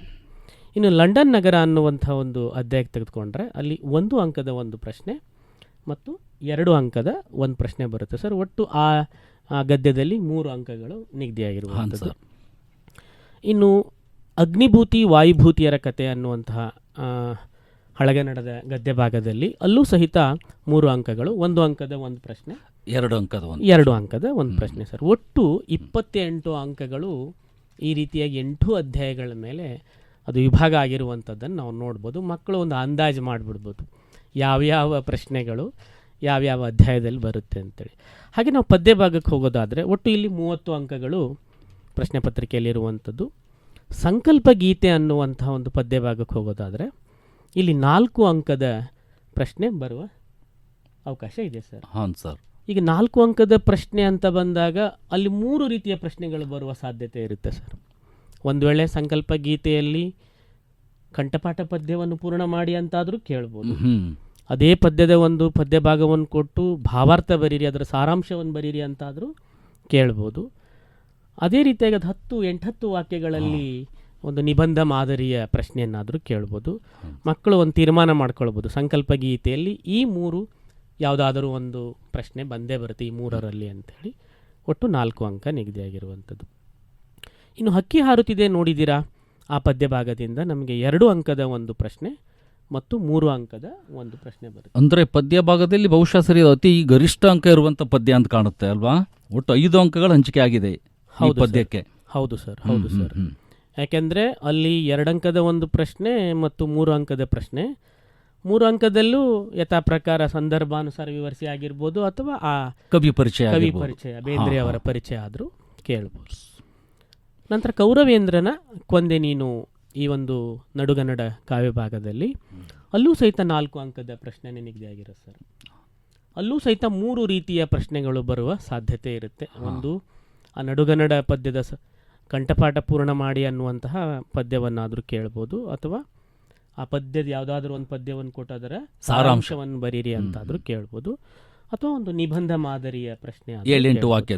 ಹೌದು ಸರ್, ಸರಿ ಸರ್, ಸರಿ ಸರ್. ಇನ್ನು ಛಲಮನೆ ಮೆರೆವಂ ಅನ್ನುವಂತಹ ಪದ್ಯ ಭಾಗವನ್ನು ನೋಡೋದಾದರೆ ಅಲ್ಲಿ 3 ಅಂಕದ 1 ಪ್ರಶ್ನೆ ಬರುತ್ತೆ ಸರ್. ಓ ಅಂದ್ರೆ ರನ್ನ ಕವಿಯ ಬಗ್ಗೆ ಮಕ್ಕಳು ಕಡ್ಡಾಯವಾಗಿ ಈಗ ಪರಿಚಯ ಓದ್ಕೊಳ್ಳೇಬೇಕು ಅಂತ. ಓದ್ಕೊಳ್ಳೇಬೇಕು ಸರ್, ಅಥವಾ ಆ ಒಂದು ಪದ್ಯ ಭಾಗದಲ್ಲಿ ಒಂದು ಸಂದರ್ಭ ಬರುವ ಸಾಧ್ಯತೆಯೂ ಇರುತ್ತೆ. ಇನ್ನು ಹಸುರು ಅನ್ನುವಂತಹ ಕುವೆಂಪು ಅವರ ಪದ್ಯ ಭಾಗವನ್ನು ನೋಡೋದಾದರೆ ಅದರಲ್ಲೂ ಸಹಿತ 3 ಅಂಕದ ಒಂದು ಪ್ರಶ್ನೆ ಸರ್. ಅಲ್ಲೂ ಸಹಿತ ಒಂದು ಸಂದರ್ಭ ಸ್ವಾರಸ್ಯ ಆಗ್ಬೋದು, ಅಥವಾ ಕುವೆಂಪು ಅವರ ಪರಿಚಯನೂ ಸಹಿತ ಬರುವ ಸಾಧ್ಯತೆ ಇದೆ. ನಮ್ಮ ಜನಪದ ಲಾವಣಿ ಆಗಿರುವಂಥ ಹಲಗಲಿ ಬೇಡರು ಪದ್ಯ ಭಾಗವನ್ನು ನೋಡೋದಾದರೆ ಅಲ್ಲಿ 1 ಅಂಕದ ಒಂದು ಪ್ರಶ್ನೆ ಮತ್ತು 2 ಅಂಕದ ಒಂದು ಪ್ರಶ್ನೆ ಬರುವ ಸಾಧ್ಯತೆ. ಒಟ್ಟು 3 ಅಂಕ ಹಂಚಿಕೆ ಆಗಿದೆ. 3 ಅಂಕ ಹಂಚಿಕೆ ಆಗಿದೆ. ಇನ್ನು ವೀರಲವ ಅನ್ನುವ ಪದ್ಯ ಭಾಗವನ್ನು ನೋಡೋದಾದರೆ ಅಲ್ಲೂ ಕೂಡ 4 ಅಂಕದ ಒಂದು ಪ್ರಶ್ನೆ ಬರುವ ಸಾಧ್ಯತೆ ಇದೆ ಸರ್. ಅಲ್ಲೂ ಕೂಡ ಹಾಗೇನೆ ಸರ್, 3 ಪ್ರಶ್ನೆಯ ಮಾದರಿಗಳು ಬರ್ಬೋದು. ಅದರಲ್ಲಿ ಒಂದು ಪದ್ಯಕಂಠಪಟ ಮಾಡಿ ಆಗಿರ್ಬೋದು, ಅಥವಾ ಭಾವಾರ್ಥ ಆಗಿರ್ಬೋದು, ನಿಬಂಧ ಮಾದರಿಯ ಪ್ರಶ್ನೆ ಆದರೂ ಆಗಿರ್ಬೋದು. ಇನ್ನು ನಮ್ಮ ಪದ್ಯ ಭಾಗದ ಕಡೆಯ ಪದ್ಯ ಆಗಿರುವಂಥ ಕೆಮ್ಮೆನೆ ಮೀಸವತ್ತನೆ ಅನ್ನುವ ಭಾಗದಿಂದ 1 ಅಂಕದ ಒಂದು ಪ್ರಶ್ನೆ ಮತ್ತು 3 ಅಂಕದ ಒಂದು ಪ್ರಶ್ನೆ. ಪಂಪನನ್ನು ಆದಿಕವಿ ಪಂಪನ ಬಗ್ಗೆ ಪರಿಚಯ ಬರಲೇಬೇಕಾಗತ್ತೆ. ಪಂಪ, ರನ್ನ, ಕುವೆಂಪು ಮತ್ತು ಬೇಂದ್ರೆ ಅವರು ಸರ್, ಇವ್ರ ಬಗ್ಗೆ ಕವಿಕೃತಿ ಪರಿಚಯ 3 ಜನ ಕವಿಗಳ ಬಗ್ಗೆ ಅವರ ಅಧ್ಯಾಯ ಮಾಡಲೇಬೇಕು ಸರ್. ಸೊ ಈ ರೀತಿಯಾಗಿ ಒಟ್ಟು 8 ಪದ್ಯಗಳಿಂದ 30 ಅಂಕಗಳು ನಿಗದಿಯಾಗಿರುವಂಥದ್ದು. ಇನ್ನು ಪಠ್ಯಪೋಷಕ ಅಧ್ಯಯನಕ್ಕೆ ನೋಡೋದಾದರೆ ಸರ್, ವಸಂತ ಮುಖ ತೋರಲಿಲ್ಲ ಅನ್ನುವಂತಹ ಪದ್ಯ ಭಾಗದಿಂದ ಕೇವಲ 1 ಅಂಕದ ಒಂದೇ ಒಂದು ಪ್ರಶ್ನೆ ಬರುವ ಸಾಧ್ಯತೆ ಇದೆ. ಆ ಪದ್ಯ ಭಾಗವನ್ನು ಅವರು 1 ಅಂಕದನ್ನು ಓದ್ಕೊಂಡ್ಬಿಟ್ರೆ ಮತ್ತೆ ಬೇರೆ ಯಾವ ಪ್ರಶ್ನೆ ಮಾದರಿಯನ್ನು ಓದುವ ಅಗತ್ಯನೇ ಇರೋದಿಲ್ಲ. ನಂತರ ಭಗತ್ ಸಿಂಗ್ ಅನ್ನುವಂತಹ ಪಠ್ಯಪೂರಕ ಅಧ್ಯಯನದಲ್ಲಿ 2 ಅಂಕದ ಒಂದು ಪ್ರಶ್ನೆ ಬರುತ್ತೆ. ಉದಾತ್ತ ಚಿಂತನೆಗಳು ಅನ್ನುವ ಒಂದು ಗದ್ಯ ಭಾಗ ಇದೆ ಪಠ್ಯಪೂರಕದಲ್ಲಿ, ಅಲ್ಲೂ ಸಹಿತ 2 ಅಂಕದ ಒಂದು ಪ್ರಶ್ನೆ ಬರುತ್ತೆ. ವಚನಗಳು, ಅಕಮಾದಿಯವರ ವಚನಗಳು ಒಂದು ಪದ್ಯ ಭಾಗ ಪಠ್ಯಪೋಷಕ ಅಧ್ಯಯನದಲ್ಲಿ, ಅದರಲ್ಲೂ ಸಹಿತ 2 ಅಂಕದ ಒಂದು ಪ್ರಶ್ನೆ ಬರುತ್ತೆ ಸರ್. ಇನ್ನು ನಾನು ಪ್ರಾಸ ಬಿಟ್ಟ ಕತೆ ಅಥವಾ ಶುಕನಾಸನ ಉಪದೇಶ ಸರ್, ಇದು ಒಂದು ಬಹಳ ಮುಖ್ಯ. ಇಲ್ಲಿ ನಮ್ಮಲ್ಲಿ ಒಟ್ಟು 6 ಪಠ್ಯಪೋಷಕ ಅಧ್ಯಯನಗಳಿದ್ದಾವೆ. ಇದರಲ್ಲಿ ಮಾತ್ರ ಯಾವುದಾದರೂ ಒಂದು ಅಧ್ಯಾಯದ ಮೇಲೆ 2 ಅಂಕದ ಒಂದು ಪ್ರಶ್ನೆ ಬರುತ್ತೆ. ಅಂದ್ರೆ ಒಂದು ಪಾಠದಲ್ಲಿ ಪ್ರಶ್ನೆ ಬರದೇ ಇರೋ ಸಾಧ್ಯತೆ ಇದೆ, ಅದಂತ ಗೊತ್ತಾಗಲ್ಲಲ್ವಾ ಸರ್ ನಮ್ಗೀಗ. ಈಗ ಪ್ರಶ್ನೆ ಪತ್ರಿಕೆ ರಚನೆ ಮಾಡುವವರ ಮೇಲೆ ನಿಂತಿರುತ್ತೆ ಅದು. ನಾನು ಪ್ರಾಸ ಬಿಟ್ಟ ಕತೆ ಅಥವಾ ಶುಕನಾಸನ ಉಪದೇಶ, ಅದರಲ್ಲಿ 2 ಅಂಕದ ಒಂದು ಪ್ರಶ್ನೆ ಬರುತ್ತೆ. ಒಟ್ಟು ಆ ಪಠ್ಯಪೂರಕ ಅಧ್ಯಯನದಲ್ಲಿ 2 ಅಂಕದ 4 ಪ್ರಶ್ನೆಗಳು, 1 ಅಂಕದ ಒಂದು ಪ್ರಶ್ನೆ, ಒಟ್ಟು 9 ಅಂಕಗಳು ಪಠ್ಯಪೂರಕ ಅಧ್ಯಯನದಿಂದ ಬರುವಂಥದ್ದು. ಇನ್ನು ಅಪಠಿತ ಗದ್ಯ ಭಾಗ, ಪ್ರತಿ ವರ್ಷ ಬಂದಂಗೆ ಯಾವುದಾದರೂ ಒಂದು ಗದ್ಯ ಭಾಗವನ್ನು ಕೊಟ್ಟು, ಅದೇನು ನಮ್ಮ ಪಠ್ಯದಲ್ಲಿ ಏನು ಯಾವುದೂ ಇರೋದಿಲ್ಲ, ಯಾವುದಾದ್ರೂ ಒಂದು ಗದ್ಯ ಭಾಗವನ್ನು ಕೊಟ್ಟು ಅದನ್ನು ಮಕ್ಕಳು ಅಲ್ಲೇ ಆ ಕ್ಷಣದಲ್ಲೇ ಓದಿ ಅದ್ರ ಮೇಲೆ 2 ಪ್ರಶ್ನೆಗಳಿರುತ್ತೆ. ಒಟ್ಟು 4 ಅಂಕ ಅಪಠಿತ ಗದ್ಯ ಭಾಗದಿಂದ ಬರುತ್ತೆ. ಇನ್ನು ಬಹಳ ಮುಖ್ಯವಾಗಿ ಸರ್, ನಮ್ಮ ವ್ಯಾಕರಣ, ಛಂದಸ್ಸು, ಅಲಂಕಾರ, ಗಾದೆ, ಪತ್ರಲೇಖನ, ಪ್ರಬಂಧ ಇದು ಅಷ್ಟೂ ಸೇರಿ ನಮಗೆ 29 ಅಂಕಗಳಿಗೆ ನಿಗದಿಯಾಗಿರುವಂಥದ್ದು. ಈಗ ವ್ಯಾಕರಣದ ಮೇಲೆ 10 ಅಂಕಗಳು ಬರುತ್ತೆ ಸರ್. ಅದರಲ್ಲಿ 6 ಬಹು ಆಯ್ಕೆ ಮಾದರಿ ಪ್ರಶ್ನೆಗಳು ಬರುತ್ತೆ. ಅವು 6 ಸಹಿತ ವ್ಯಾಕರಣಾಂಶದಲ್ಲೇ ಬರುವಂಥದ್ದು. ನಂತರ 4 ಪ್ರಶ್ನೆಗಳು 3ನೇ ಪದಕ್ಕೆ ಸಂಬಂಧೀಕರಿಸಿ ಬರೆಯಿರಿ. ಹೌದು ಸರ್, ಅದು 4 ಸಹಿತ ಆ ವ್ಯಾಕರಣಾಂಶಗಳಿಂದನೇ. ಒಟ್ಟು 10 ಪ್ರಶ್ನೆ ಸರ್. ಹೌದು ಸರ್, ಕಳೆದ ವರ್ಷ ಹೇಗಿದೆ ಹಾಗೇನೆ ಆ 10 ವ್ಯಾಕರಣಾಂಶಗಳನ್ನು ಬರೀಲಿಕ್ಕೆ ಮಕ್ಕಳು 20 ವ್ಯಾಕರಣಾಂಶಗಳನ್ನು ಅಧ್ಯಯನ ಮಾಡಲೇಬೇಕು. ಬಟ್ 20 ವ್ಯಾಕರಣಾಂಶಗಳ ಪಟ್ಟಿನೇ ಇದೆ ನಮ್ಮ ಮಕ್ಕಳಿಗೆ, ಅದನ್ನು ಈಗಾಗಲೇ ನೀಡಾಗಿದೆ. ನಂತರ ಸ್ವಲ್ಪ ಚರ್ಚೆನೂ ಮಾಡೋಣ. ಆ 20 ವ್ಯಾಕರಣಾಂಶಗಳಲ್ಲಿ ಯಾವುದಾದರೂ 10 ವ್ಯಾಕರಣಾಂಶಗಳ ಮೇಲೆ ಪ್ರಶ್ನೆಗಳು ಬರುವ ಸಾಧ್ಯತೆ ಇದೆ. ಇನ್ನು ಛಂದಸ್ಸು ವಿಚಾರಕ್ಕೆ ಬಂದರೆ ಅಲ್ಲಿ ಒಂದು ಪ್ರಶ್ನೆ ಇರುತ್ತೆ ಪ್ರತಿ ವರ್ಷದಂತೆ, 3 ಅಂಕದ ಒಂದು ಪ್ರಶ್ನೆ. ಅಲಂಕಾರದ ಮೇಲೆ 3 ಅಂಕದ ಒಂದು ಪ್ರಶ್ನೆ ಮತ್ತು ಗಾದೆ 3 ಅಂಕದ ಒಂದು ಪ್ರಶ್ನೆ. ಪತ್ರಲೇಖನ 5 ಅಂಕದ ಒಂದು ಪ್ರಶ್ನೆ ಸರ್. ಪತ್ರಲೇಖನದ ಮೇಲೆ 5 ಅಂಕದ ಒಂದು ಪ್ರಶ್ನೆ. ಪ್ರಬಂಧದ ಮೇಲೆ 5 ಅಂಕದ ಒಂದು ಪ್ರಶ್ನೆ. ಒಟ್ಟು ವ್ಯಾಕರಣಾಂಶದಲ್ಲಿ 16 ಅಂಕಗಳು, ವಾಕ್ಯ ರಚನಾ ಕೌಶಲ್ಯಕ್ಕೆ ಸಂಬಂಧಪಟ್ಟಂತೆ 13 ಅಂಕಗಳು. ಪತ್ರ, ಪ್ರಬಂಧ ಮತ್ತು ಗಾದೆಗೆ ಇವು 3 ವಾಕ್ಯ ರಚನಾ, ಅವರ ಅಭಿವ್ಯಕ್ತಿ ಸಾಮರ್ಥ್ಯ, ಭಾಷಾ ಶೈಲಿ ಆ ಒಂದು ಆಯಾಮದಲ್ಲಿ ಅಳೆಯುವಂಥ ಪ್ರಶ್ನೆಗಳಾಗಿರುವುದರಿಂದ ಒಟ್ಟು ವ್ಯಾಕರಣಾಂಶ ಮತ್ತು ವಾಕ್ಯ ರಚನೆಯನ್ನು ಗಮನಿಸಿದರೆ 29 ಅಂಕಗಳು, ಒಟ್ಟು ಅಂಕಗಳು. 100 ಅಂಕಗಳು 100 ಅಂಕ ನಿಗದಿ ಆಯಿತು ಸರ್. ಆಗಿರುವಂಥದ್ದು. ಈ ಪ್ರಶ್ನೆ ಪತ್ರಿಕೆಯಲ್ಲಿ ಇನ್ನೊಂದು ಅಂಶ ಇದೆ ಸರ್, ಹ್ಮ್. 25% ಅವರಿಗೆ ಆಯ್ಕೆ ಹಾಂ ಸರ್, ಅದನ್ನೇ ಕೇಳಬೇಕಂತ ಮಾಡಿದೆ. ಯಾಕೆಂದರೆ ಮಕ್ಕಳು ಚಾಯ್ಸ್ ಅಂತ ಹೇಳೋಕೆ ಇರುತ್ತೆ ಒಂದು ಸರ್. ಗೊಂದಲ ಇದೆ. ಸರಿಯಾಗಿ ಅವರಿಗೆ ಆಯ್ಕೆಯ ಪ್ರಶ್ನೆಗಳ್ಯಾವು ಅನ್ನೋದನ್ನು ಸ್ವಲ್ಪ ವಿವರವಾಗಿ ಹೇಳಿ ಸರ್. ಹೌದು ಸರ್, ಈಗ ಎಲ್ಲ ವಿಷಯದಲ್ಲೂ ಸಹಿತ, ಬೇರೆ ಇತರೆ ವಿಷಯಗಳಲ್ಲೂ ಸಹಿತ 25% ಹಾಂ ಸರ್. ಅಂಕಗಳು ನಿಗದಿ ಆಗಿರುತ್ತೆ. ನಮ್ಮಲ್ಲಿ 100 ಅಂಕಕ್ಕೆ ಪ್ರಶ್ನೆ ಪತ್ರಿಕೆ ಇರೋದ್ರಿಂದ ಆ 25 ಅಂಕಗಳ ಒಂದು ಅವಕಾಶ ನಮಗೆ ಆದ್ಯತೆಯಲ್ಲಿ ಇರುತ್ತೆ. ಈಗ 3 ಅಂಕಗಳ ಪ್ರಶ್ನೆಗಳಲ್ಲಿ ಒಂದು ಹೆಚ್ಚುವರಿ ಪ್ರಶ್ನೆ ಬರುತ್ತೆ ನಮಗೆ. ಉದಾಹರಣೆಗೆ ಗಾದೆಯಲ್ಲಿ ಗಾದೆ 3 ಅಂಕ ಇರೋದ್ರಿಂದ ಮತ್ತು ಒಂದು ಗಾದೆಯನ್ನು ಕೊಡುವಂತ ಸಾಧ್ಯತೆ ಇರುತ್ತೆ. ಮಕ್ಕಳಿಗೆ ಯಾವ ಸುಲಭ ಅದನ್ನು ಆಯ್ಕೆ ಮಾಡ್ಕೊಂಡು ಬರೀಬಹುದು ಸರ್. ಅದು ಒಂದು 3 ಅಂಕದ ಒಂದು ಗಾದೆನೂ ಸಹಿತ ಅವರಿಗೆ ಅಲ್ಲಿ ಆಯ್ಕೆ ಅವಕಾಶ ಇರುತ್ತೆ. ನಂತರ 4 ಅಂಕದ ಪ್ರಶ್ನೆಗಳಲ್ಲಿ 3 ಹೆಚ್ಚುವರಿ ಪ್ರಶ್ನೆಗಳು ಬರುತ್ತೆ ಸರ್. ಹ್ಞೂ ಸರ್. ಒಂದು ಪದ್ಯವನ್ನು ಕಂಠಪಾಠ ಮಾಡಿ ಪೂರ್ಣ ಮಾಡಿ ಅಂತ ಹೇಳಿ ಪ್ರಶ್ನೆ ಕೊಡ್ತೇವಲ್ಲ, ಅಂದ್ರೆ 2 ಪ್ಯಾರ ಇರುತ್ತೆ, ಒಂದನ್ನು ಬರಿಬಹುದು. ಆ 2 ಪದ್ಯಗಳು ಸಹಿತ ಒಂದೇ ಪದ್ಯದ ಮೇಲೆ ಬಂದ. ಇದು ತುಂಬಾ ಅನುಕೂಲ ಸರ್ ಮಕ್ಕಳಿಗೆ. ಹೌದು ಸರ್, 2 ಪದ್ಯಗಳು ಒಂದೇ ಪದ್ಯದ ಮೇಲೆನೆ ಕೇಳಿರ್ತಾರೆ. ಅದರಲ್ಲಿ ಯಾವುದಾದ್ರೂ ಒಂದು ಪದ್ಯವನ್ನು ಅವರು ಪೂರ್ಣ ಮಾಡಿದರೆ ಸಾಕಾಗುತ್ತೆ. ಅದು ಒಂದು. ಆಮೇಲೆ ಈ ನಿಬಂಧ ಮಾದರಿಯ ಪ್ರಶ್ನೆಗಳಿರುತ್ತಲ್ಲ ಸರ್, ಅಲ್ಲೂ ಕೂಡ ಅವಕಾಶ ಇರುತ್ತೆ ಅವರಿಗೆ. ಉದಾಹರಣೆಗೆ ಯಾವೊಂದು ಗದ್ಯದ ಮೇಲೆ 4 ಅಂಕದ ಒಂದು ಪ್ರಶ್ನೆ ಕೇಳಲಾಗುತ್ತೆ, ಒಂದೇ ಗದ್ಯದ ಮೇಲೆ 2 ಪ್ರಶ್ನೆ ಕೇಳಿರ್ತಾರೆ. ಅದರಲ್ಲಿ ಯಾವುದಾದ್ರೂ ಒಂದು ಪ್ರಶ್ನೆಯನ್ನು ಆಯ್ಕೆ ಮಾಡ್ಕೊಳ್ಬೋದು, ಅಲ್ಲೊಂದು ಅವಕಾಶ ಇರುತ್ತೆ. ಅದೇ ರೀತಿಯಾಗಿ ಪದ್ಯದ ಮೇಲೂ ಒಂದಿರುತ್ತೆ. ಯಾವುದಾದ್ರೂ ಒಂದು ಪದ್ಯದ ಮೇಲೆ 4 ಅಂಕದ ನಿಬಂಧ ಮಾದರಿಯ ಪ್ರಶ್ನೆ ಇರುತ್ತೆ, ಅಲ್ಲೂ ಕೂಡ 2 ಪ್ರಶ್ನೆಯನ್ನು ಕೊಟ್ಟಿರ್ತಾರೆ. ಒಂದನ್ನು ಸುಲಭವಾಗಿರುವಂಥದ್ದನ್ನು ಒಂದನ್ನು ಆಯ್ಕೆ ಮಾಡ್ಕೊಳ್ಬೇಕಾಗುತ್ತೆ. ಇನ್ನು 5 ಅಂಕದ ಪ್ರಶ್ನೆಗಳಲ್ಲಿ ಮತ್ತೆ ಅವಕಾಶ ಇದೆ ಚಾಯ್ಸ್ಗೆ. 2 ಪ್ರಶ್ನೆಗಳಿರುತ್ತೆ. ಪತ್ರದಲ್ಲಿ 5 ಅಂಕ ಇರುತ್ತೆ. ಪತ್ರದಲ್ಲಿ 2 ಪತ್ರಗಳನ್ನು ಸಹಜವಾಗಿ ಕೊಡ್ತಾರೆ. ಒಂದು ವೈಯಕ್ತಿಕ ಪತ್ರ ಅಥವಾ ಇಲಾಖೆಗೆ ಬರೆಯುವಂತಹ ಪತ್ರ, ವ್ಯಾವಹಾರಿಕ ಪತ್ರ ಆದರೂ ಕೊಡ್ಬೋದು. ಅಲ್ಲೊಂದು 5 ಮಾರ್ಕ್ಸ್ ಎಂದು. ಸರ್, ಇಲ್ಲಿ ಒಂದು ಪ್ರಶ್ನೆ ಏನು ಅಂದರೆ, ನಮ್ಮ ಮಕ್ಕಳು ಸಾಮಾನ್ಯವಾಗಿ ಪತ್ರ ಅಂತ ಬಂದಾಗ ಒಂದು ಅರ್ಜಿ ಕೇಳ್ತಾನೆ, ವ್ಯಾವಹಾರಿಕ ಪತ್ರ, ಇನ್ನೊಂದು ವೈಯಕ್ತಿಕ ಪತ್ರ ಇರುತ್ತೆ. ಅವ್ರು ಏನು ಮಾಡ್ತಾರೆ ಗೊಂದಲ ಅಂದರೆ, ವೈಯಕ್ತಿಕ ಪತ್ರಗಳನ್ನು ಅರ್ಜಿಯ ವಿಧಾನ ಇದೆಯಲ್ಲ ಆ ಹಂತದಲ್ಲಿ ಬರೀತಾರೆ, ಇವರಿಂದ ಇವರಿಗೆ ಅಂತೇಳಿ. ಹಾಗಾಗಿ ನಮಗೇನಂದರೆ ಕಡ್ಡಾಯವಾಗಿ ಏನಾದರೂ ಮೊದಲನೇ ಪ್ರಶ್ನೆ ಯಾವಾಗಲೂ ಅರ್ಜಿಯೇ ಆಗಿರ್ತದ? ಹಾಗೇನಿಲ್ಲ. ಅದ್ರ ಬಗ್ಗೆ ಒಂದು ಸ್ವಲ್ಪ ನಮಗೆ ಸ್ಪಷ್ಟವಾಗಿ ಹೇಳಿ. ಪ್ರಶ್ನೆಯನ್ನು ನೋಡಿದರೆ ಗೊತ್ತಾಗುತ್ತೆ ಸರ್. ನಾವು ಈ ಪತ್ರವನ್ನು ಯಾರಿಗೆ ಬರಿಬೇಕು ಅಂತೇಳಿ ಆ ಪ್ರಶ್ನೆಯನ್ನು ಚೆನ್ನಾಗಿ ಓದ್ಕೊಂಡ್ಬಿಟ್ರೆ ಗೊತ್ತಾಗುತ್ತೆ. ವೈಯಕ್ತಿಕ ಪತ್ರ ಅಂದ್ರೆ ನಮ್ಮ ತಾಯಿಯವರಿಗೆ, ತಂದೆಯವರಿಗೆ, ಅಥವಾ ನಮ್ಮ ಯಾರೋ ದೂರದ ಗುರುಗಳಿಗೆ ಅಥವಾ ನಮ್ಮ ಗೆಳೆಯರಿಗೆ ಪತ್ರ ಬರಿಬೇಕಾದ್ರೆ ವೈಯಕ್ತಿಕ ಪತ್ರ ಬರೀತಾರೆ. ಇಲ್ಲ ಅಂತಂದ್ರೆ ಯಾವುದಾದ್ರೂ ಇಲಾಖೆಗೆ ಬರೆಯೋದು, ಮುಖ್ಯ ಶಿಕ್ಷಕರಿಗೆ ನಮಗೆ 2 ದಿನ ರಜೆ ಕೊಡಿ ಅಂತ ಕೇಳೋದಾಗಿರ್ಬೋದು, ಅಥವಾ ಜಿಲ್ಲಾಧಿಕಾರಿಗಳಿಗೆ ನಮ್ಮ ಊರಿನ ರಸ್ತೆ ರಿಪೇರಿಯನ್ನು ಮಾಡಿಕೊಡಿ ಅಂತ ಕೇಳೋದಾಗಿರ್ಬೋದು, ಅಥವಾ ನಮ್ಮ ಗ್ರಾಮ ಪಂಚಾಯತಿ ಅಧ್ಯಕ್ಷರಿಗೆ ನಮ್ಮ ಶಾಲೆಗೆ ಒಂದು ಕಾಂಪೌಂಡ್ ಕೊಡಿ, ಅಥವಾ ಯಾವುದಾದ್ರೂ ಒಂದು ಕಟ್ಟಡ, ಹೊಸ ಕಟ್ಟಡ ನಿರ್ಮಾಣ, ಈ ಥರದ್ದು ಸರ್. ಹಾಗಾಗಿ ಅಲ್ಲಿ ಒಂದನ್ನು ಕೊಡ್ಲಿಕ್ಕೆ ಸಾಧ್ಯನೇ ಇಲ್ಲ ಸರ್. ಅವರೇ ಅದನ್ನು ಆಯ್ಕೆ ಮಾಡ್ಕೊಳ್ಬೇಕಾಗತ್ತೆ. ಅಲ್ಲೂ ಒಂದು ಅವ್ರಿಗೆ 5 ಅಂಕದ ಒಂದು ಹೆಚ್ಚುವರಿ ಪ್ರಶ್ನೆ ಇರುತ್ತೆ. ಅದು ಬಿಟ್ಟರೆ ನನ್ನ ಪ್ರಬಂಧದಲ್ಲೂ ಹಾಗೇನೆ ಸರ್. ಪ್ರಬಂಧದಲ್ಲಿಯೂ ಸಹಿತ ಒಂದು ಪ್ರಬಂಧ ಕೊಟ್ಟಿರ್ತಾರೆ, ಅವರಿಗೆ ಅಲ್ಲಿ ಆಯ್ಕೆ ಮಾಡ್ಕೊಳ್ಳಿಕ್ಕೆ ಅವಕಾಶ ಇರುತ್ತೆ. ಸೊ ಈ ರೀತಿಯಾಗಿ ಒಟ್ಟು 25 ಅಂಕಗಳು ಆಯ್ಕೆ ಮಾಡ್ಕೊಳ್ಳಿಕ್ಕೂ ಅವಕಾಶ ಇದೆ ಸರ್. ಬಹಳ ಸುಲಭ ಸರ್. ಈ ಸರಿ ಹೆಂಗಿದೆ ಅಂದರೆ ತಯಾರಾಗಿಬಿಟ್ಟಿದೆ, ಯಾವ್ಯಾವ ಅಧ್ಯಾಯದಲ್ಲಿ ಎಷ್ಟೆಷ್ಟು ಅಂಕಗಳು ಬರ್ತಾವೆ ಅಂತೇಳಿ. ಮಕ್ಕಳು ಸುಲಭವಾಗಿ ಅದನ್ನು ಅವರು ಆಯ್ಕೆ ಮಾಡ್ಕೊಳ್ಬೇಕಾಗತ್ತೆ ಅಂತ ಹೇಳ್ತಾ ಸರ್, ಇದಿಷ್ಟು ವಿಚಾರವನ್ನು ಹೇಳ್ತಾ ಸರ್, ಈಗ ಇಡೀ ಈ ಪ್ರಶ್ನೆ ಪತ್ರಿಕೆಯನ್ನು ನೋಡಿದಾಗ, 100 ಅಂಕದ ಪ್ರಶ್ನೆ ಪತ್ರಿಕೆಯನ್ನು ನೋಡಿದಾಗ ಗದ್ಯ ಭಾಗ ಈಗ ನಿಗದಿಯಾಗಿ ಹೋಗಿದೆ. ಪದ್ಯ ಭಾಗ 30 ಅಂಕ, ಗದ್ಯ ಭಾಗ 28 ಮತ್ತು ಪಠ್ಯಪೋಷಕ ಅಧ್ಯಯನ 9, ಅಪಠಿತ ಗದ್ಯ 4, ವ್ಯಾಕರಣಾಂಶ 29.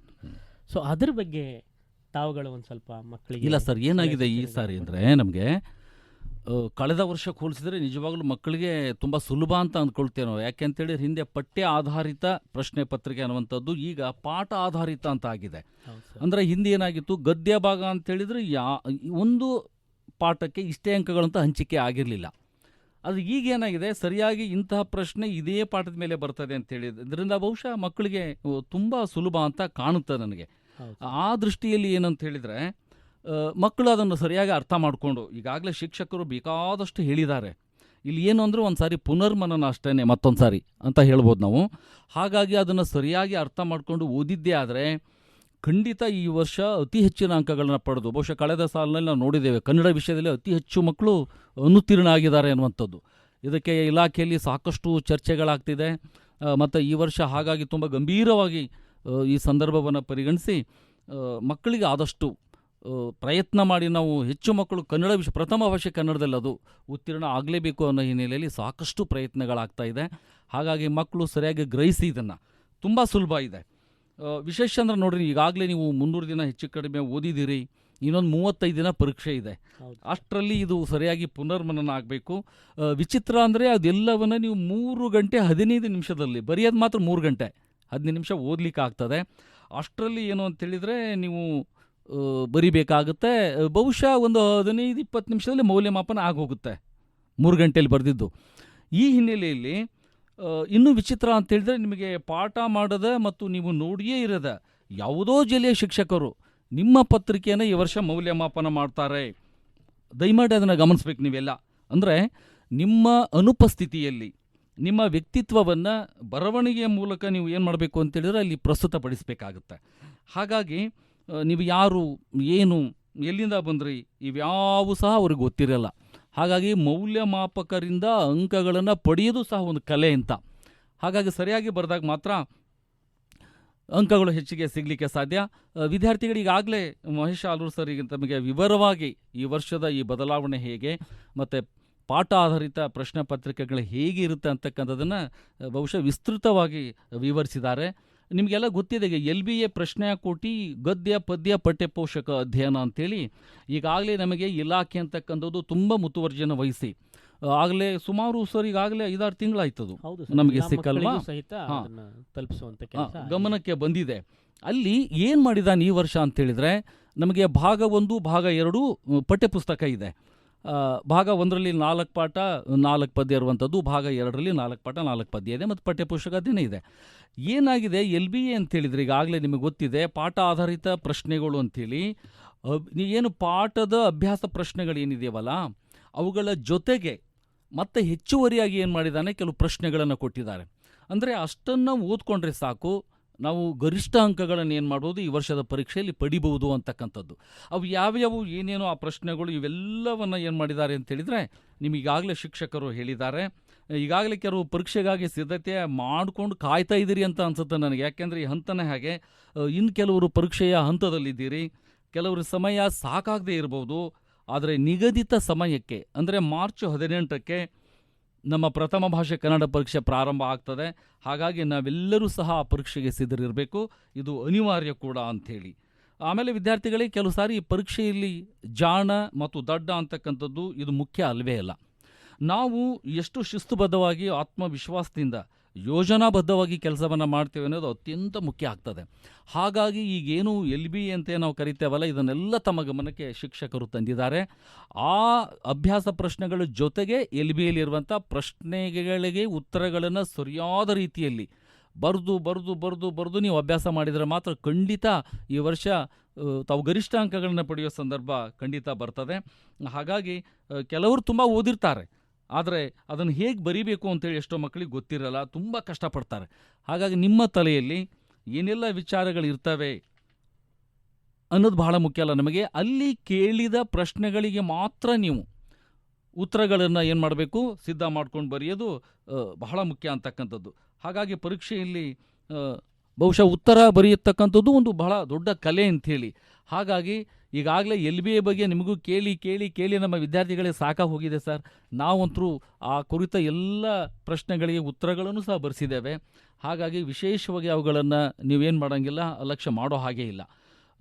ಒಂದು ಈಗಾಗಲೇ ಮಾದರಿ ಪ್ರಶ್ನೆ ಪತ್ರಿಕೆಗಳು ಮತ್ತು ಏನು ನಾವು ಈಗಾಗಲೇ 2 ಪೂರ್ವಭಾವಿ ಪರೀಕ್ಷೆಗಳಾಗಿದ್ದಾವಲ್ಲ ರಾಜ್ಯ ಮಟ್ಟದ್ದು, ಅದರಲ್ಲಿ ನೀವು ಗಮನಿಸಬೇಕಾದ್ರೆ LBAಲಿ ಏನಿದೆ ಅವೇ ಪ್ರಶ್ನೆಗಳಲ್ಲಿ ಹಾಗೇ ಕೇಳಿಬಿಟ್ಟಿದ್ದಾನೆ. ಹಾಗಾಗಿ ಅದರ ಮಹತ್ವವನ್ನು ನೀವು ಅರ್ಥ ಮಾಡ್ಕೋಬೇಕು. ಸರಿಯಾಗಿ ಮತ್ತೊಮ್ಮೆ ಅವೆಲ್ಲವುಗಳನ್ನು ನೋಡಿಕೊಂಡು ನೀವು ಹೆಚ್ಚು ಅಂಕಗಳನ್ನು ಪಡೀಲಿಕ್ಕೆ ಸಿದ್ಧರಾಗಬೇಕು ಅಂತ ಹೇಳ್ತಾ, ಈಗ ಮುಂದಿನದಾಗಿ ವ್ಯಾಕರಣಾಂಶಗಳು ಮತ್ತು ವಾಕ್ಯ ರಚನೆಯ ಬಗ್ಗೆ ಇನ್ನಷ್ಟು ವಿಚಾರಗಳನ್ನು ತಿಳಿಸ್ಕೊಡಿ ಸರ್.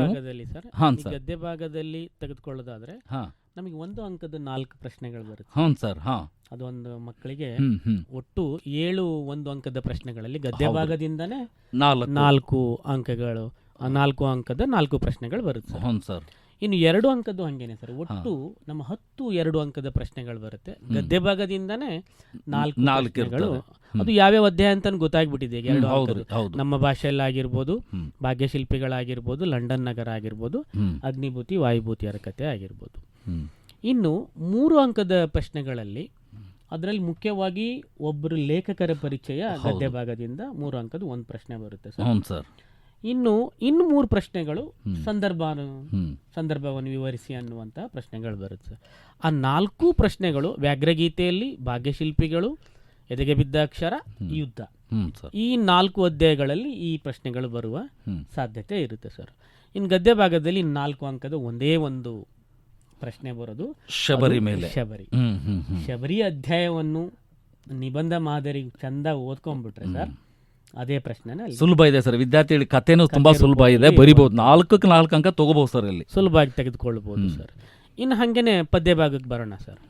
ಪದ್ಯ ಭಾಗದಲ್ಲಿ ಈ 1 ಅಂಕದ 2 ಪ್ರಶ್ನೆ ಬರುತ್ತೆ. 1 ಅಂಕದ್ದು ಒಂದು ಹಲಗಲಿ ಬೇಡರ ಮೇಲೆ, ಮತ್ತೊಂದು ಕೆಮ್ಮನೆ ಮೀಸೆ ಒತ್ತನೆ. 8 ಪದ್ಯಗಳಲ್ಲಿ 2 ಅಂಕದ 2 ಪ್ರಶ್ನೆ ಬರೋದು ಸರ್. ಒಂದು ಹಕ್ಕಿ ಹಾರುತ್ತಿದೆ ನೋಡಿದ್ದೀರಾ, ಇನ್ನೊಂದು ಹಲಗಲಿ ಬೇಡ.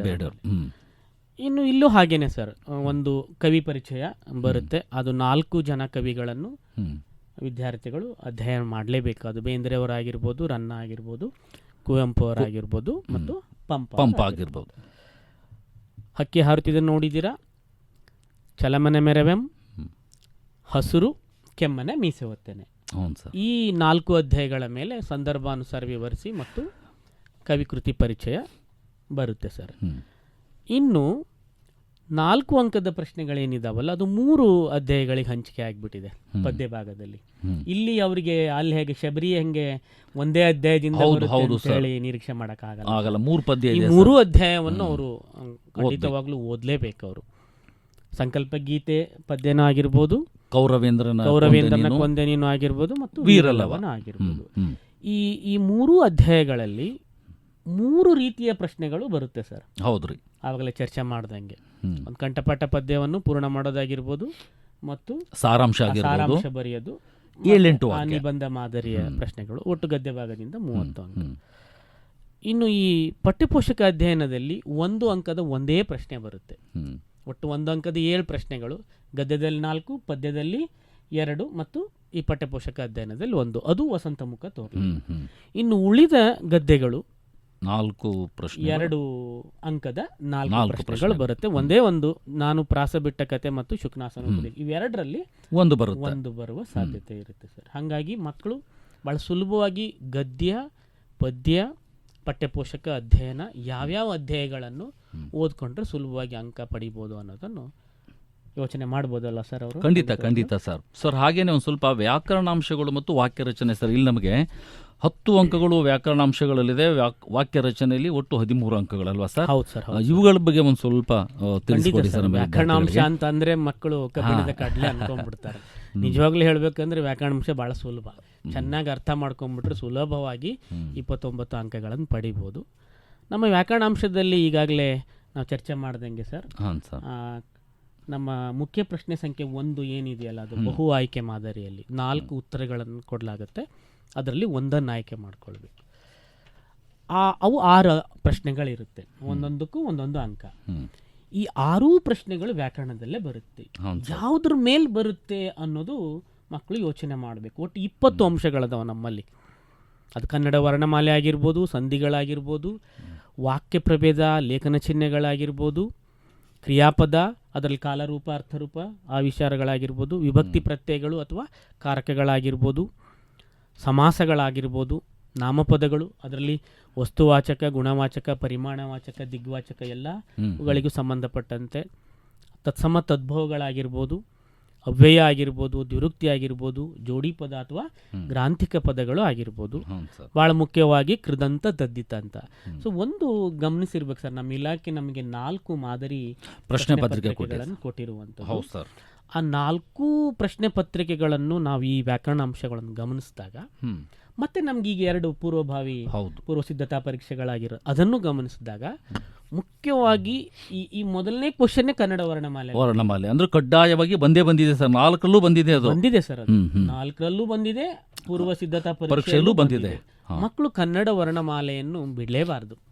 ಅದನ್ನು ಚೆನ್ನಾಗಿ ಅಧ್ಯಯನ ಮಾಡಬೇಕು. ನಮ್ಮ ಕನ್ನಡ ವರ್ಣಮಾಲೆಯಲ್ಲಿ ಎಷ್ಟು ಅಕ್ಷರಗಳಿದ್ದಾವೆ, ಸ್ವರಗಳು ಅಂದ್ರೇನು, ವ್ಯಂಜನಗಳು ಅಂದ್ರೇನು, ರಸಸ್ವರ ಅಂದ್ರೇನು, ಅದರಲ್ಲಿ ಎಷ್ಟು ಅಕ್ಷರಗಳಿದ್ದಾವೆ, ದೀರ್ಘ ಸ್ವರಗಳು ಅಂದ್ರೇನು, ಅದರಲ್ಲಿ ಎಷ್ಟು ಅಕ್ಷರಗಳಿದ್ದಾವೆ, ವ್ಯಂಜನಗಳಲ್ಲಿರುವಂತಹ ವರ್ಗೀಯ ವ್ಯಂಜನ, ಅವರ್ಗೀಯ ವ್ಯಂಜನ, ಅಲ್ಪಪ್ರಾಣ, ಮಹಾಪ್ರಾಣ, ಅನುನಾಸಿಕ, ಭಾಳ ಸರಿ ಅನುನಾಸಿಕ ಅಕ್ಷರಗಳು ಎಷ್ಟಿದ್ದಾವೆ, ಹಾಗಂದ್ರೆ ಏನು ಅನ್ನುವಂಥದ್ದು ಕೇಳಿದ್ದು ಉಂಟು.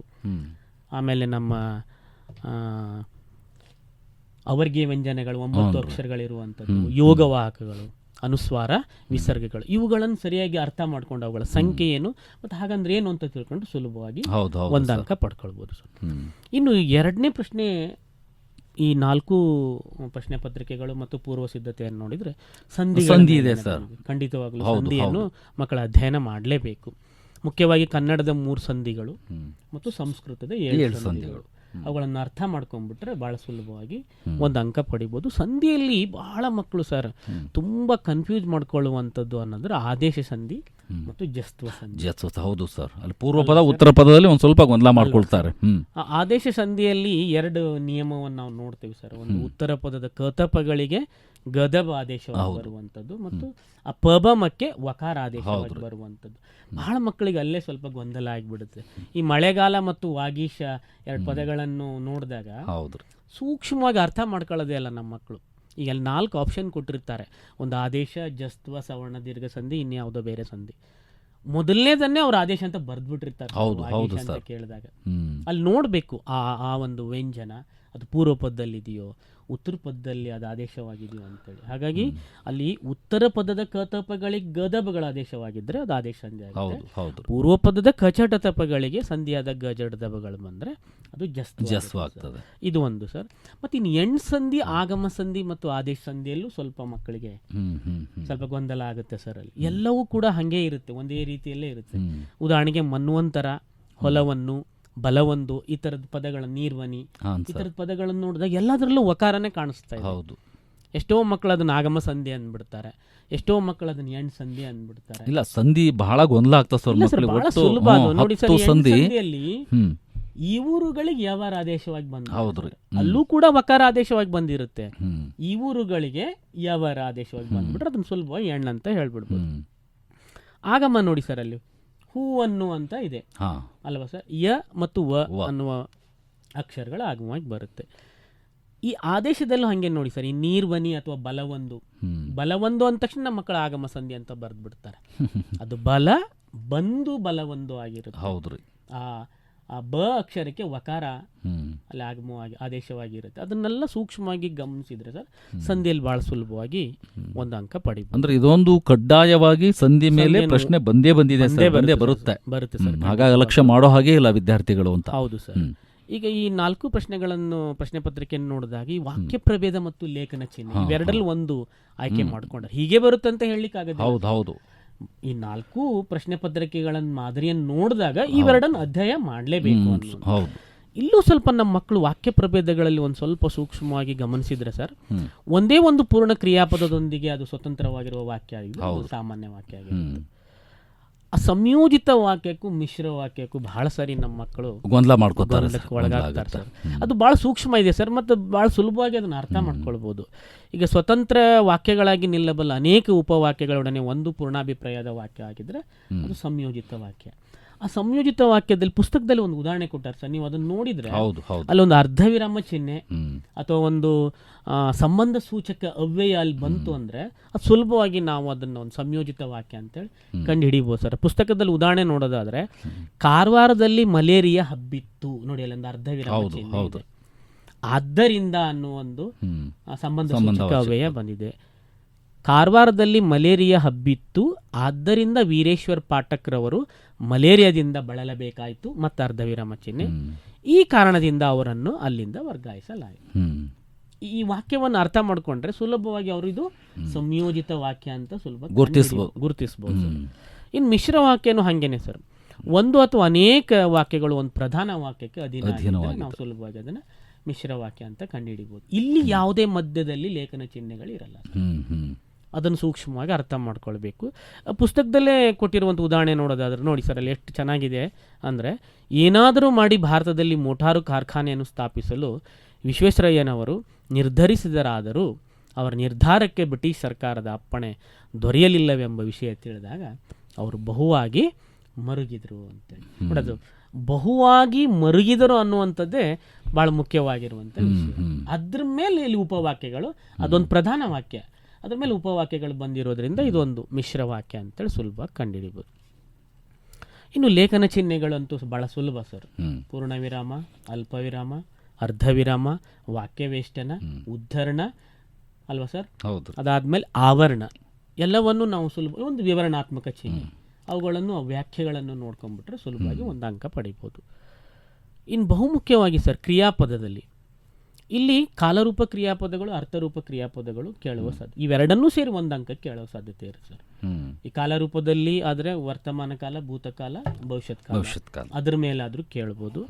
ಇನ್ನು ಅರ್ಥರೂಪ ಕ್ರಿಯಾಪದಗಳಲ್ಲಿ ವಿದ್ಯಾರ್ಥಕ, ನಿಷೇಧಾರ್ಥಕ, ಸಂಭಾವನಾರ್ಥಕ, ಅಲ್ಲಿ ಸುಲಭವಾಗಿ ವಿದ್ಯಾರ್ಥಕ, ನಿಷೇಧಾರ್ಥಕ, ಸಂಭಾವನಾರ್ಥಕ ಕಂಡು ಹಿಡಿಬೋದು ಸರ್, ಅಲ್ವಾ ಸರ್? ಹೌದ್ರಿ. ಈಗ ಕೇಳಲಿ ಅಂತ ಅಂದ್ರೆ ಅದು ವಿದ್ಯಾರ್ಥಕ ಆಗುತ್ತೆ, ಕೇಳನು ಅಂತ ಬಂದಾಗ ಅದು ನಿಷೇಧಾರ್ಥಕ ಆಗುತ್ತೆ, ಕೇಳಿಯಾನು ಅಂತ ಬಂದಾಗ ಊಹೆ ಮಾಡಿದಾಗ ಸಂಭವ ಆಗುತ್ತೆ, ಕ್ರಿಯೆ ನಡೆಯಲಿಲ್ಲ ಅನ್ನುವಂಗಿದ್ರೆ ನಿಷೇಧ ಆಗುತ್ತೆ, ಅದು ಆಜ್ಞೆ, ಹಾರೈಕೆ, ಆಶೀರ್ವಾದ ಅಂತ ಸಂದರ್ಭ ಬಂದಾಗ ಅದು ವಿದ್ಯಾರ್ಥಕ ಆಗುತ್ತೆ. ವಿಭಕ್ತಿ ಪ್ರತ್ಯಯಗಳನ್ನು ಕೂಡ ಕೇಳಬಹುದು ಸರ್. ಇಲ್ಲಿ ವಿಭಕ್ತಿ ಪ್ರತ್ಯಯಗಳಲ್ಲಿ ಕಾರಕಗಳನ್ನು ಕೇಳ್ತಾರೆ. ಹೌದ್ರಿ. ಆಮೇಲೆ ವಿಭಕ್ತಿ ಪ್ರತ್ಯಯಗಳಲ್ಲಿ ಸರ್ ಕನ್ನಡ ವಿಭಕ್ತಿ ಪ್ರತ್ಯಯ ಅಂದ್ರೆ ಹೊಸಗನ್ನಡ ವಿಭಕ್ತಿ ಪ್ರತ್ಯಯಗಳು ಮತ್ತು ಹಳಗನ್ನಡ ವಿಭಕ್ತಿ ಪ್ರತ್ಯಯಗಳು, ಮತ್ತೆ ಆ ವಿಭಕ್ತಿ ಪ್ರತ್ಯಯಗಳನ್ನು ಒಳಗೊಂಡಂತಹ ಪದಗಳ ಹೊಸಗನ್ನಡ ರೂಪನೂ ಕೂಡ ಕೇಳುವ ಸಾಧ್ಯತೆ. ಹೌದ್ರಿ. ಬಹಳ ಸಾರಿ ಮಕ್ಕಳು ಅಲ್ಲೇ ಸ್ವಲ್ಪ ಎಡು ಬಿಡುತ್ತಾರೆ. ಉದಾಹರಣೆಗೆ ಮರಂ ಅನ್ನುವಂತಹ ಒಂದು ಪದವನ್ನು ಕೇಳಿ ಇದರಲ್ಲಿ ಯಾವ ವಿಭಕ್ತಿ ಅಡಗಿದೆ ಅಥವಾ ಈ ಪದದ ಹೊಸಗನ್ನಡ ರೂಪ ಏನು ಅಂತ ಕೇಳ್ತಾರೆ. ಮರಂ ಅಂತ ಬಂದಾಗ ಅಲ್ಲಿ ಮರ ಅನ್ನೋದೊಂದು ನಾಮ ಪ್ರಕೃತಿ, ಮ ಅಥವಾ ನ ಅನ್ನುವಂಥ ವ್ಯಂಜನ ಇದ್ರೆ ಅದನ್ನು ನಾವು ಪ್ರಥಮ ವಿಭಕ್ತಿ ತಗೊಂಡ್ಬಿಡ್ತೇವೆ, ಮರವು ಅಂತ ಆಗುತ್ತೆ, ಅಂದ್ರೆ ಪ್ರಥಮ ವಿಭಕ್ತಿ ಆಗುತ್ತೆ.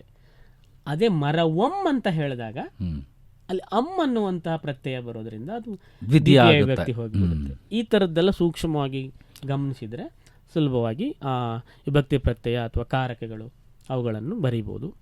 ಇನ್ನು ಈ ಸಮಾಸಗಳು ಸರ್, 8 ಸಮಾಸಗಳನ್ನು ಅಧ್ಯಾಯ ಮಾಡಲೇಬೇಕು ಸರ್. ತತ್ಪುರುಷ ಸಮಾಸ ಆಗಿರ್ಬೋದು, ಕರ್ಮಧಾರ್ಯ ಸಮಾಸ ಆಗಿರ್ಬೋದು, ದ್ವಿಗು ಸಮಾಸ ಆಗಿರ್ಬೋದು, ಮತ್ತು ಬಹುರ್ವ್ರೀಹಿ ಸಮಾಸ ಆಗಿರ್ಬೋದು, ದ್ವಂದ್ವ ಸಮಾಸ, ಅಂಶಿ ಸಮಾಸ, ಕ್ರಿಯಾ ಸಮಾಸ ಮತ್ತು ಗಮಕ ಸಮಾಸ.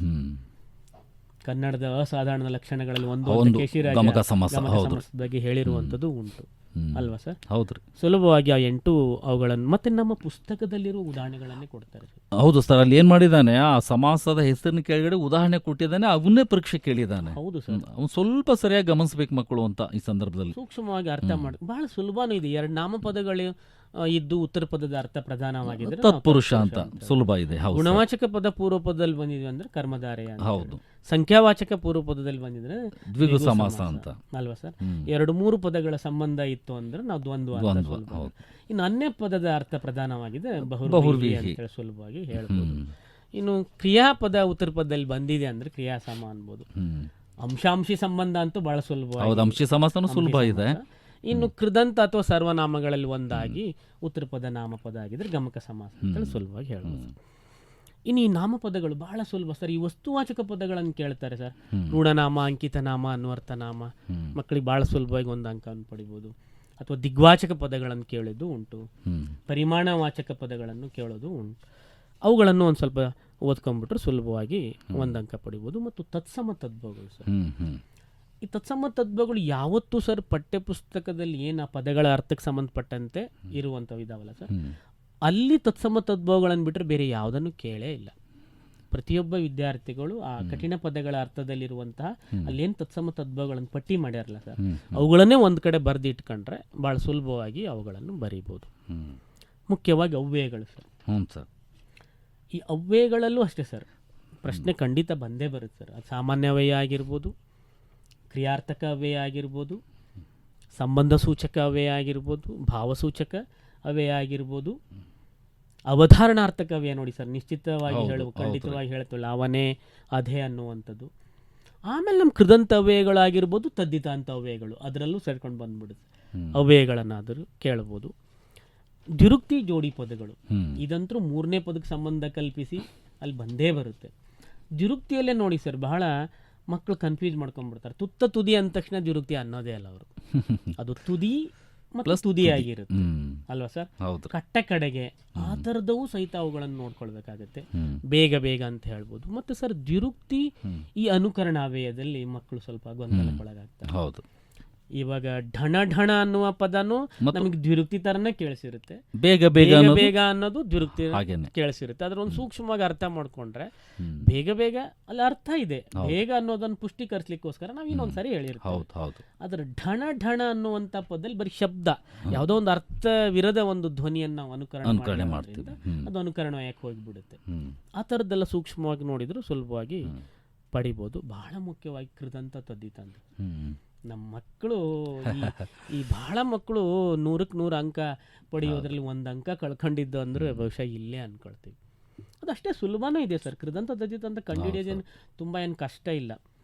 ಅದೇನಾಗಿದೆ ಸರ್, ಈಗ ಒಂದೇ ಸಾರಿ ಅವಕ್ಕೆ SSLCಗೆ ಬಂದ್ಮೇಲೆ ಆ ಶಬ್ದ ಕೇಳೋದ್ರಿಂದ ಸ್ವಲ್ಪ ಏನಾಗ್ತವೆ, 9ನೇ ತರಗತಿಯಲ್ಲಿ ಹೇಳಿದ್ರೆ ಮಾತು ಸುಲಭ ಅನ್ಸುತ್ತೆ. ಖಂಡಿತವಾಗ್ಲೂ ಅದನ್ನು ಸುಲಭವಾಗಿ ಗುರ್ತು ಮಾಡ್ಬೋದು ಸರ್. ಒಂದು ಕೃದಂತದಲ್ಲಿ ಏನು ಅಂತಂದ್ರೆ ಈ ಕ್ರಿಯಾಪದ ನೆನ್ಪಿಟ್ಕೊಳ್ಬೇಕು ಸರ್. ಹೌದ್ರಿ. ಆ ಕ್ರಿಯಾಪದದ ಮೂಲ ರೂಪ ಧಾತುವನ್ನು ನೆನ್ಪಿಟ್ಕೊಂಡ್ಬಿಟ್ರೆ ಆ ಧಾತುಗಳ ಕೊನೆಯಲ್ಲಿ ಕೃತ್ ಪ್ರತ್ಯಯ ಸೇರಿಸ್ಕೊಂಡ್ಬಿಟ್ರೆ ಸುಲಭವಾಗಿ ಕೃದಂತ ಅಂತ ಕಂಡುಹಿಡಿಬೋದು. ಈಗ ಬಹಳ ಮಕ್ಳಿಗೆ ಇದು ಕೃದಂತ ಅನ್ನೋದು ತದ್ದಿತ ಅಂತ ಅನ್ನೋದನ್ನ ಒಂದು ಗೊಂದಲ ಇರುತ್ತೆ. ಅದ್ ನಾಮಪದದ ಕೊನೆಯಲ್ಲಿ ತದ್ದಿತ ಪ್ರತ್ಯಯಗಳು ಬಂದ್ರೆ ತದ್ದಿತ ಅಂತ, ಕೃದಂತಗಳ ಅಂದ್ರೆ ಯಾವುದು ಈ ಧಾತುವಿನ ಕೊನೆಯಲ್ಲಿ ಬಂದ್ರೆ ಕೃದಂತ, ಕೃತ್ ಪ್ರತ್ಯಯಗಳು ಬಂದ್ರೆ ಕೃದಂತ, ಅದನ್ನ ನೆನ್ಪಿಟ್ಕೊಂಡ್ಬಿಟ್ಟು ಅದರಲ್ಲಿ ಮತ್ತೆ ಕೃದಂತ ನಾಮನೋ, ಕೃದಂತ ಭಾವನೋ, ಕೃದಂತ ಅವ್ಯಯನೋ ಸುಲಭವಾಗಿ ಕಂಡು ಹಿಡ್ಕೊಳ್ಬೋದು ಸರ್. ಮಾಡುವ, ಮಾಡದ ಮತ್ತು ಮಾಡದೆ, ಮಾಡಿದ, ಮಾಡುವ, ಮಾಡಿದ, ಮಾಡದ ಅಷ್ಟೊಂದು ನೆನ್ಪಿಟ್ಕೊಂಡ್ಬಿಟ್ರೆ ಅದು ಕೃದಂತ ನಾಮ. ವರ್ತಮಾನ ಕೃದಂತ, ಭೂತ ಕೃದಂತ ಮತ್ತು ಅದು ಏನ ಪ್ರತ್ಯೇಕ ನಿಷೇಧ ಕೃದಂತ, ವರ್ತಮಾನ ನಿಷೇಧ ಹಂಗೇನ್ ಕೇಳಲ್ಲ ಸರ್. ಅದು ನಾಮ ಅನ್ನೋದೊಂದು ನೆನ್ಪಿಟ್ಕೊಂಡ್ಬಿಟ್ರೆ ಸಾಕು. ಇನ್ನು ಕೃದಂತ ಭಾವದಲ್ಲಿ ಬಹಳ ಸುಲಭವಾಗಿ ನಮ್ಗೆ ಕಂಡು ಹಿಡಿಬೋದು ಅದನ್ನ.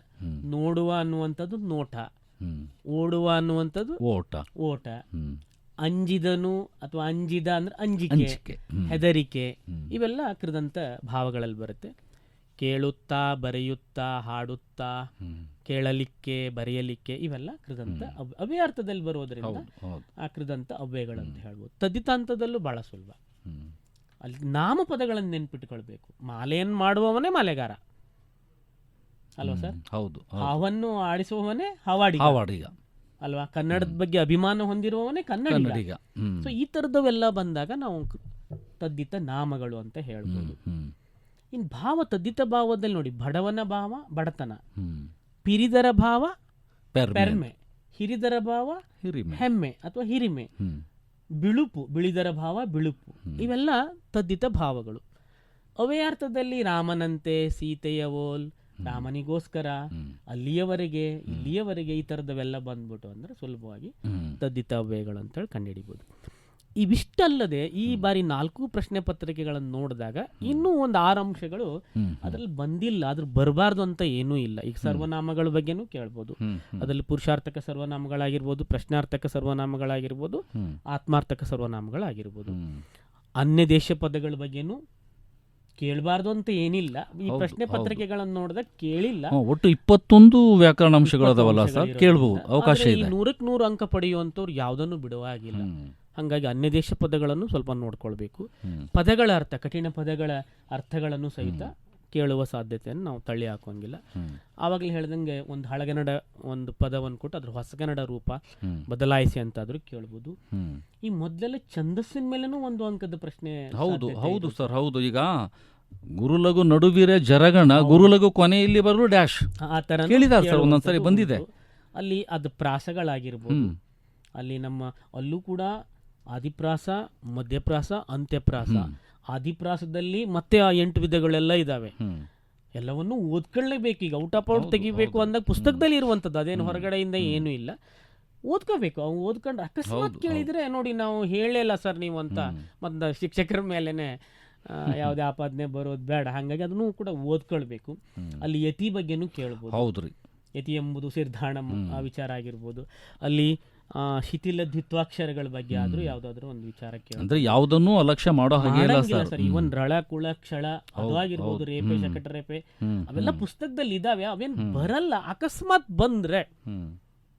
ಹಾಗಾಗಿ ಚೆನ್ನಾಗಿ 100ಕ್ಕೆ 100 ಅಂಕ ಪಡೆಯುವಂಥ ಮಕ್ಕಳು ಒಂದ್ಸಾರಿ ಅದನ್ನ ಕಣ್ಣಾಡಿಸ್ಕೊಳ್ಳುವಂಥದ್ದು ಇದೆ. ಇನ್ನು ಅಲಂಕಾರದ ಮೇಲೂ ಹಿಂದೆಲ್ಲ 1 ಅಂಕದ ಪ್ರಶ್ನೆಗಳನ್ನು ಕೇಳರು. ಶಬ್ದಾಲಂಕಾರ ವಿಧಗಳಲ್ಲಿ ಕೇಳಿದ್ದಾರೆ. ಹೌದು, ಅಲ್ಲಿ ನಮ್ಮ ವೃತ್ಯಾನುಪ್ರಾಸ, ಚೇಕಾನುಪ್ರಾಸ, ಯಮಕಾಲಂಕಾರ, ಚಿತ್ರಕವಿತ್ವದ ವಿಧಗಳನ್ನು ಸಹಿತ ಹಿಂದೆ ಕೇಳಿದ್ದು ಉಂಟು ಸರ್. ಏಕಾಕ್ಷರ, ದ್ವೇಕ್ಷರ, ಹಾರಬಂಧ, ಮುರುಜಬಂಧ, ತಾಲವ್ಯ ಈ ಥರದ್ದು ಅವುಗಳನ್ನೆಲ್ಲ ಒಂದ್ಸಾರಿ ಕಣ್ಣಾಡಿಸ್ಕೊಂಡ್ಬಿಟ್ರೆ ಒಳ್ಳೇದು 1 ಅಂಕದ ಪ್ರಶ್ನೆಗಳಿಗೆ ಕೇಳುವ ಸಾಧ್ಯತೆ ಇದೆ ಸರ್. ಇದಿಷ್ಟು ಈ ಬಹು ಆಯ್ಕೆ ಮತ್ತು 3ನೇ ಪದಕ್ಕೆ ಸಂಬಂಧಪಟ್ಟಂತೆ ಈ ವ್ಯಾಕರಣಾಂಶಗಳು. ಇನ್ನು ಛಂದಸ್ಸಿಗೆ ಬಂದಾಗ ಸರ್ 3 ಅಂಕದ ಪ್ರಶ್ನೆಗಳು ಛಂದಸ್ಸಿಗೆ ಬಂದಾಗ ಕಡ್ಡಾಯ ಪ್ರಶ್ನೆ ಸರ್. ಅಲ್ಲೇನ್ ಮತ್ತು ಚಾಯ್ಸ್ ಇರಲ್ಲ ಸರ್. ಬಹಳ ಮಕ್ಕಳು ನಮ್ಮ ಪುಸ್ತಕದಲ್ಲಿರುವಂತಹ ಪದ್ಯಗಳ ಬರುವಂಥದ್ದು ಅಷ್ಟೇ ಇರುತ್ತಾ ಅಂತಾನು ಕೇಳ್ತಾರೆ. ಹಾಗೇನಿಲ್ಲ, ಬೇರೆ ಯಾವುದೋ ಒಂದು 9ನೇ ತರಗತಿ ಪದ್ಯದಾಗಿರ್ಬೋದು ಅಥವಾ ಬೇರೆ ಯಾವುದೋ ತರಗತಿಯ ಯಾವುದೋ ಒಂದು ಕವಿ ಬರೆದಿರುವಂತಹ ಹಳಗನ್ನಡ ಪದ್ಯಗಳು ಆಗಿರ್ಬೋದು, ಅವು ಸಹಿತ ಬರುವ ಸಾಧ್ಯತೆ ಇರುತ್ತೆ. ಏನು ಕಂದ ಪದ್ಯ, ನಾವು ಕಂದ ಪದ್ಯ ನಿಜವಾಗ್ಲೂ 4 ಸಾಲು ಇರೋದು, ಪರೀಕ್ಷೆಯಲ್ಲಿ ಮಾತ್ರ 2 ಸಾಲು ಕೊಡ್ತಾರೆ. ಮೊದಲನೇ ಸಾಲಿನಲ್ಲಿ 4 ಮಾತ್ರೆಯ 3 ಗಣಗಳು, 2ನೇ ಸಾಲಿನಲ್ಲಿ 4 ಮಾತ್ರೆಯ 5 ಗಣಗಳು. ಆ 2 ಸಾಲನ್ನು ಪ್ರಸ್ತಾರ ಹಾಕಿ ಗಣ ವಿಭಾಗ ಮಾಡಿ ಅದು ಕಂದ ಪದ್ಯ ಅಂತ ಛಂದಸ್ ಗುರ್ತು ಮಾಡಿಬಿಟ್ರೆ ಸುಲಭವಾಗಿ 3 ಅಂಕ. ಭಾಮಿನಿ ಷಟ್ಪದಿ ಮೇಲೇನು ಸಾಧ್ಯತೆ ಇದೆ, ಯಾಕಂದ್ರೆ ನಮ್ಮ ಕೌರವೇಂದ್ರನ ಕುಮಾರವ್ಯಾಸ ಪದ್ಯ ಇರೋದ್ರಿಂದ ಅಲ್ಲಿ 3-4 ಹಾಕೊಂಡು 3 ಸಾಲು ಇರೋದ್ರಿಂದ ಕಡೆಯಲ್ಲಿ 3ನೇ ಸಾಲು ಅದು ಬಹಳ ಮಕ್ಕಳು ಅದು ಗುರುವನ್ನು ಉಳಿಸೋದೇ ಇಲ್ಲ. ಹೌದು, ಇದ್ರೂ ಸಹಿತ ಗುರು ಹಾಕ್ಲೇಬೇಕಾಗತ್ತೆ. ಅದು ಭಾಮಿನಿ ಷಟ್ಪದಿ ಅಲ್ಲೂ 6 ಸಾಲಿದೆ, ಕೇಳೋದು ಮಾತ್ರ ಅಲ್ಲೂ 3 ಸಾಲು. ಇನ್ನು ವಾರ್ಧಕ ಷಟ್ಪದಿ ವೀರಲವ ಲಕ್ಷ್ಮೀಶ್ವರ ಬರೆದಿರುವಂತ ಪದ್ಯದಲ್ಲಿ ಇನ್ನು ನಮ್ಮ ಮಕ್ಕಳು ಸ್ವಲ್ಪ ಸೂಕ್ಷ್ಮವಾಗಿ ಅರ್ಥ ಮಾಡ್ಕೊಂಡ್ರೆ ಸರ್, ಈ ಭಾಮಿನಿ ವಾರ್ಧಕ ಸುಲಭವಾಗಿ ಕಂಡು ಹಿಡಿಬಹುದು. ಭಾಮಿನಿ ಷಟ್ಪದಿ ನೋಡ್ಲಿಕ್ಕೆ ಒಂದು ಸಣ್ಣ ಪದ್ಯ ತರ ಕಾಣುತ್ತೆ, 3 ಸಾಲು, ಯಾಕಂದ್ರೆ 3-4 ಮಾತ್ರೆಗಳಿರುತ್ತೆ.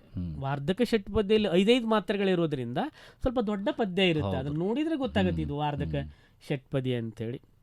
ಇನ್ನು ಅಕ್ಷರಗಣಕ್ಕೆ ಸಂಬಂಧಪಟ್ಟಂತ ಚಂಪಕಮಾಲನು ಕೇಳಬಹುದು ಸರ್. ಉತ್ಪಲಮಾಲೆಯನ್ನು ಕೇಳೋ ಸಾಧ್ಯತೆ ಇದೆ. ಚಂಪಕಮಾಲ ಮತ್ತು ಉತ್ಪಲಮಾಲ ಆಮೇಲೆ 2 ಪದ್ಯಗಳು ಸರ್ ಪಠ್ಯಕ್ಕೆ ಇದಾವೆ ಸರ್. ಚಲಮನೆ ಮೆರೆಯುವ ಪದ್ಯದಲ್ಲಿ ಉತ್ಪಲಮಾಲ ಪದ್ಯ ಇದ್ರೆ, ನೀವು ಕೆಮ್ಮನೆ ಮೀಸೆ ಹೊತ್ತು ಅನ್ನೋದ್ರೆ 4 ಚಂಪಕಮಾಲ ವೃತ್ತದ ಪದ್ಯಗಳಿದಾವೆ, ಅಭ್ಯಾಸದಲ್ಲೇ ಇದಾವೆ. ಆಮೇಲೆ ಈ ಸುಲಭವಾಗಿ ಅಂಕ ಪಡಿಬಹುದು. 3 ಅಕ್ಷರಗಳಿಗೆ ಒಂದೊಂದು ಗಣ ವಿಭಾಗ ಮಾಡಿಕೊಂಡು ಅಕ್ಷರಗಣಗಳನ್ನ ನೆನ್ಪಿಟ್ಕೊಂಡ್ಬಿಟ್ರೆ, ಯಮಾತ ರಾಜ ಬಾನ ಸಲಗಂ ನೆನ್ಪಿಟ್ಕೊಂಡು ಆ ಗಣಗಳನ್ನ, ಈಗ ಚಂಪಕ ಅಂದ ತಕ್ಷಣ ನ ಝ ಭ ಜ ಜಂಜರ ಗಣಗಳು ಬರುತ್ತೆ. ಭರನ ಬಬರ ಲಘು ಗುರು ಉತ್ಪಲಮಾಲ ವೃತ್ತ. ಮತ್ತೆ ಇನ್ನೊಂದು ಸುಲಭ ಇದೆ ಸರ್, ಮೊದಲನೇ ಅಕ್ಷರನ ಗುರು ಆಗಿತ್ತು ಅಂತಂದ್ರೆ ಅದು ಉತ್ಪಲ ಕಂಡುಹಿಡ್ಕೊಳ್ಬಹುದು. ಮೊದಲನೇ ಅಕ್ಷರ ಲಘು ಆಗಿದ್ರೆ ಲಘು 4, ಮೊದಲನೇ ಅಕ್ಷರ ಲಘು ಅಂತ ಅನ್ಕೊಂಡು ಅದು ಚಂಪಕ ಅಂತಾನು ಬಹಳ ಸುಲಭವಾಗಿ ಕಂಡುಹಿಡ್ಕೋಬಹುದು. ಇದಿಷ್ಟು ಛಂದಸ್ಸಿಗೆ ಸಂಬಂಧಪಟ್ಟಂತೆ ಅನ್ನೋದಾದ್ರೆ. ಇನ್ನು ಅಲಂಕಾರ ಸರ್, ಅಲಂಕಾರದಲ್ಲಿ ಒಟ್ಟು ನಮ್ಮಲ್ಲಿ 6 ಅಲಂಕಾರಗಳಿದಾವೆ ಸರ್. 6 ಅಲಂಕಾರದಲ್ಲಿ ಇಲ್ಲಿವರೆಗೂ ಶ್ಲೇಷಾಲಂಕಾರದ ಪ್ರಶ್ನೆ ಬಂದಿಲ್ಲ ಸರ್. ಅದನ್ನೇ ಬಂದಿಲ್ಲ, ಮಕ್ಕಳಿಗೆ ಅದನ್ನ ಕಂಡುಹಿಡಿಯೋದು ಸ್ವಲ್ಪ ಕಷ್ಟನೇ. ಅಲ್ಲ, ಈಗ ಬರಬಾರ್ದು ಅಂತಾನು ಇಲ್ವಲ್ಲ ಸರ್, ಹೇಳಿಕ್ ಆಗಲ್ಲ ಅಲ್ವಾ? 99 ಭಾಗ ಬರ್ಲಿಕ್ಕಿಲ್ಲ ಸರ್. ಈ ಕಳೆದ ಇಷ್ಟು ವರ್ಷಗಳ ಪ್ರಶ್ನೆ ಪತ್ರಿಕೆಯನ್ನು ನೋಡಿದಾಗ 90% ಭಾಗ ಉಪಮಾನ ರೂಪಕನೇ ಬರೋದು. ಉಪಮಾನ ಅಲಂಕಾರ ಅಥವಾ ರೂಪಕ ಅಲಂಕಾರ, ಉತ್ಪ್ರೇಕ್ಷ, ದೃಷ್ಟಾಂತ, ಅರ್ಥಾಂತರ ಇವೆಲ್ಲ ಸುಲಭ ಇದಾವೆ ಸರ್. ಒಂದು ವಸ್ತುವನ್ನು ನಾವು ಇನ್ನೊಂದು ವಸ್ತುವಿಗೆ ಹೋಲಿಕೆ ಮಾಡಿದ್ವಿ ಅಂದ್ರೆ ಉಪಮಾನ ಅಲಂಕಾರ, ಅವೆರಡೂ ವಸ್ತುಗಳಿಗೆ ಅಭೇದ ಕಲ್ಪಿಸಿದ್ವಿ ಅಂದ್ರೆ ರೂಪಕ ಅಲಂಕಾರ. ಅದೇ ಅವೆರಡು ವಸ್ತುಗಳಿಗೆ ನಾವು ಬಿಂಬ ಪ್ರತಿಬಿಂಬ ಕಲ್ಪಿಸಿದ್ವಿ ಅಂದ್ರೆ ದೃಷ್ಟಾಂತ ಅಲಂಕಾರ. ಊಹೆ ಮಾಡಿದ್ವಿ ಅಂದ್ರೆ ಉತ್ಪ್ರೇಕ್ಷೆ. ಮತ್ತು ಒಂದು ಸಮರ್ಥನೆ ಮಾಡ್ತಾ ಇದ್ವಿ, ಒಂದು ಸಾಮಾನ್ಯ ವಾಕ್ಯ ಇನ್ನೊಂದು ಪ್ರಧಾನ ವಾಕ್ಯ ಸಮರ್ಥನೆ ಮಾಡ್ತಾ ಇತ್ತು ಅಂದ್ರೆ ಅರ್ಥಾಂತರನ್ಯಾಸ ಅಲಂಕಾರ. ಸೊ ಅಲಂಕಾರಗಳು ಪಟ್ಟಿನೇ ಇದೆ ನಮ್ಮ ಮಕ್ಕಳಿಗೆ, ಅವುಗಳನ್ನು ಸುಲಭವಾಗಿ ನೋಡ್ಕೊಳ್ಬಹುದು. ನೀಚರಿಗೆ ಮಾಡಿದ ಉಪಕಾರವು ಹಾವಿಗೆ ಹಾಲೆರದಂತೆ, ಭೀಮ ದುರ್ಯೋಧನರು ಮದಗಜಗಳಂತೆ ಹೋರಾಡಿದ್ರು, ಅರವನೇರಿದ ಮರ್ಕಟನಂತೆ. ನಮ್ಮ ಹಲಗಲಿ ಬೇಡರು ಪದ್ಯದಲ್ಲಾದ್ರೆ ಅಲ್ಲೂ 1-2 ಉಪಮಾನ ಅಲಂಕಾರದ ಪ್ರಶ್ನೆಗಳು ಇರುವಂಥದ್ದು ನೋಡ್ತೇವೆ. ಅಲ್ಲಿ ನಮ್ಮ ಕೆಮ್ಮನೆ ಮೀಸೆ ಒತ್ತನೆ ಅಲ್ಲೂ ಕೂಡ ಹಳಗನ್ನಡದ ಉಪಮಾನ ಅಲಂಕಾರವನ್ನು ನೋಡ್ಬೋದು. ಇನ್ನು ರೂಪಕ ಅಲಂಕಾರಕ್ಕೆ ಮಾರಿಗೌತಣವಾಯಿತು ನಾಳಿನ ಭಾರತವಾಗಿರ್ಬೋದು, ಅಳ್ಳಿರಿ ತಿಪ್ಪ ಎಮ್ಮ ಒಡಲ ಬೇಗೆಯ ಬೆಂಕಿ ಉರಿ ನಿನ್ನ ನರಿಯದೆ ಪೇಳು ವಿಶ್ವಾಮಿತ್ರ ಅನ್ನುವಂಥದ್ದು ಅಲ್ಲಿ ರೂಪಕ ಅಲಂಕಾರಕ್ಕೆ ಬಂದಿರುವಂಥದ್ದಾಗಿರ್ಬೋದು. ದೃಷ್ಟಾಂತಕ್ಕೆ ಗಾದೆಗಳನ್ನು ನೆನ್ಪಿಟ್ಕೊಂಡ್ಬಿಟ್ರೆ ಭಾಳ ಸುಲಭ ಸರ್. ಮಾತು ಬಲ್ಲವನಿಗೆ ಜಗಳವಿಲ್ಲ, ಊಟ ಬಲ್ಲವನಿಗೆ ರೋಗವಿಲ್ಲ. ಈ ಥರದ್ದು ಅಲ್ಲಿ ಬಿಂಬ ಪ್ರತಿಬಿಂಬ ಕಲ್ಪಿಸುವಂಥ ದೃಷ್ಟಾಂತಕ್ಕಾಗಿರ್ಬೋದು.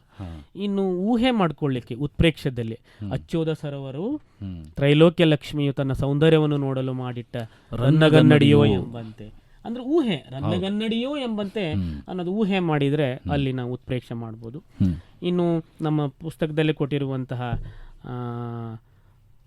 ಅರ್ಥಾಂತರ ಅನ್ಯಾಸ ಅಲಂಕಾರಕ್ಕೆ ಆತನು ಪರೀಕ್ಷೆಯಲ್ಲಿ ಪ್ರಥಮ ಸ್ಥಾನ ಪಡೆದು ಉತ್ತೀರ್ಣನಾದನು, ಬುದ್ಧಿವಂತರಾದ ಮಕ್ಕಳಿಗೆ ಪರೀಕ್ಷೆ ಒಂದು ಲೆಕ್ಕವೇ ಅನ್ನುವಂಥದ್ದು. ಈ ರೀತಿಯಲ್ಲಿ ವಿಶೇಷ ವಾಕ್ಯ, ಸಾಮಾನ್ಯ ವಾಕ್ಯ ಸಮರ್ಥನೆ ಮಾಡಿದರೆ ಅರ್ಥಾಂತರ ಅನ್ಯಾಸ ಅಂತೇಳಿ ಕಂಡುಹಿಡ್ಬೋದು. ಇನ್ನು ಬಹಳ ಮುಖ್ಯವಾಗಿ ಗಾದೆ ಸರ್. ಗಾದೆಗಳು ಅಂಕಗಳನ್ನು ಪಡೀಲಿಕ್ಕೂ ಬಹಳ ಸುಲಭ. ಆ ಪೀಠಿಕೆ ವೇದ ಸುಳ್ಳಾದರೂ ಗಾದೆ ಸುಳ್ಳಾಗೋದು, ಗಾದೆಗಳು ನೀತಿ ನಿಯಮ ಮೌಲ್ಯಗಳನ್ನು ತಿಳಿಸ್ಕೊಡ್ತವೆ ಅಂತ ಬರೆದ್ರೇ ಒಂದು ಅಂಕ ಬರುತ್ತೆ ಸರ್. ಹೌದು, ಅದರ ಸಾರಾಂಶವನ್ನು ಬರೆದ್ರೂ ಕೂಡ ಅಂಕಗಳು ಬರುವ ಸಾಧ್ಯತೆ ಇರುತ್ತೆ. ಈಗ ಅವು 4 ಪ್ರಶ್ನೆ ಪತ್ರಿಕೆಯನ್ನು ನೋಡಿದಾಗ ಕೈ ಕೆಸರಾದರೆ ಬಾಯಿ ಮೊಸರು ಅದಾಗಿರ್ಬೋದು, ಮನಸ್ಸಿದ್ದರೆ ಮಾರ್ಗ, ಸತ್ಯಕ್ಕೆ ಸಾವಿಲ್ಲ ಸುಳ್ಳಿಗೆ ಸುಖವಿಲ್ಲ, ದೇಶ ಸುತ್ತಿ ನೋಡು ಕೋಶ ಓದಿ ನೋಡು, ಕುಂಬಾರನಿಗೆ ವರ್ಷ ದೊಣ್ಣೆಗೆ ನಿಮಿಷ, ತುಂಬಿದ ಕೊಡ ತುಳುಕುವುದಿಲ್ಲ. ನೋಡಿ, ಅದು ನಮ್ಮ ಮೊದಲನೇ ಪೂರ್ವ ಸಿದ್ಧತಾ ಪರೀಕ್ಷೆಯಲ್ಲಿ ಬಂದಿದೆ. ಆಳಾಗಬಲ್ಲವನು ಅರಸಾಗಬಲ್ಲ, ಗಿಡವಾಗಿ ಬಗ್ಗದ್ದು ಮರವಾಗಿ ಬಗ್ಗೀತೆ, ಹಾಸಿಗೆ ಇದ್ದಷ್ಟು ಕಾಲು ಚಾಚು, ಅದು ಕೂಡ ಒಂದನೇ ಪೂರ್ವ ಸಿದ್ಧತೆ ಬಂದಿದೆ.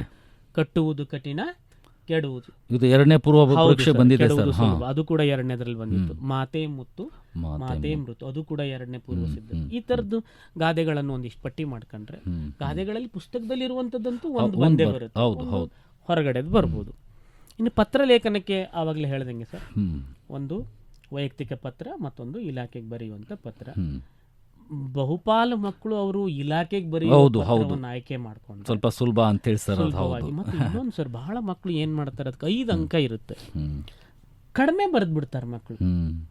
ಸ್ವಲ್ಪ ನಾವು ಈ ಪತ್ರಲೇಖನ ಮತ್ತು ಪ್ರಬಂಧವನ್ನು ಆ ಮಕ್ಕಳ ಶಬ್ದ ಭಂಡಾರ, ಅವರ ವಾಕ್ಯ ರಚನಾ ಶೈಲಿ, ಅವರಲ್ಲಿರುವಂಥ ಅಭಿವ್ಯಕ್ತಿ ಸಾಮರ್ಥ್ಯ, ಇದೆಲ್ಲ ಅಳಿಲಿಕ್ಕೆ ಅಂತ ಪ್ರಶ್ನೆಗಳಿರೋದ್ರಿಂದ ಇವರು ಸಿಂಪಲ್ ಆಗಿ ಬರೆದ್ಬಿಟ್ರೆ ಮಾರ್ಕ್ಸ್ ಕೂಡ ಅಷ್ಟೇ ಕಡಿಮೆ ಬಂದ್ಬಿಡ್ತಾವೆ. ಅದಕ್ಕೋಸ್ಕರ ಅವರು ಆ ವಿವರಣೆಯನ್ನು ಪತ್ರದ ಒಡಲ್ ಬರೆಯುವಾಗ ಸ್ವಲ್ಪ ಒಂದಿಷ್ಟು ಒಳ್ಳೆಯ ವಿಚಾರಗಳನ್ನು ಹಾಕೊಂಡಲ್ಲಿ ಒಂದು 7-8 ಸಾಲು ವಿವರಣೆಯನ್ನು ಕೊಟ್ಟು ಅದಕ್ಕೊಂದು ಹೊರ ವಿಳಾಸ ಬರೆದು ಆ ಹಂತಗಳೇನಿದಾವಲ್ಲ, ಇವರಿಂದ ಅಥವಾ ಮಾನ್ಯರೇ ಆಗಿರ್ಬೋದು ಅಥವಾ ವಿಷಯ ಆಗಿರ್ಬೋದು, ಆಮೇಲೆ ಕಡೆಯಲ್ಲಿ ಧನ್ಯವಾದಗಳೊಂದಿಗೆ ಅಥವಾ ತಮ್ಮ ವಿಶ್ವಾಸಿ, ಸ್ಥಳ, ದಿನಾಂಕನೇ ಬಿಟ್ಬಿಡ್ತಾರೆ, ಸ್ಥಳವನ್ನೇ ಬಿಟ್ಬಿಡ್ತಾರೆ, ಹೊರ ವಿಳಾಸವನ್ನು ಬರೆಯದೆ ಬಿಟ್ಬಿಡ್ತಾರೆ. ಅದಷ್ಟನ್ನು ಬರೆದ್ರೆ ಯಾವಾಗ್ಲೂ ಸರ್ ಮಕ್ಕಳು ಈ ಪತ್ರವನ್ನು ಬರೆಯುವಾಗ ಒಂದು ಹೊಸ ಪೇಜಿಂದ ಪ್ರಾರಂಭ ಮಾಡಿ, ಯಾವುದೋ ಒಂದು ಪ್ರಶ್ನೆ ಏನ್ ಬರೆದಾಗ ಅರ್ಧ ಪುಟದಲ್ಲಿ ಆದಾಗ ಅಲ್ಲಿಂದಾನೇ ಪತ್ರ ಬರೆದಿರೋದು, ಆ ಪತ್ರಕ್ಕೆ ಒಂದು ಶಿಸ್ತಿರೋದಿಲ್ಲ. ಅದೊಂದು ಅರ್ಧ ಪೇಜನ್ನು ಹಾಗೆ ಬಿಟ್ಟು ಒಂದು ಹೊಸ ಪುಟದಿಂದ ಪ್ರಾರಂಭ ಮಾಡಿದ್ರೆ ಖಂಡಿತವಾಗ್ಲೂ ಅವ್ರಿಗೆ 5 ಅಂಕ ಬರುವ ಸಾಧ್ಯತೆ ಇರುತ್ತೆ. ಇನ್ನು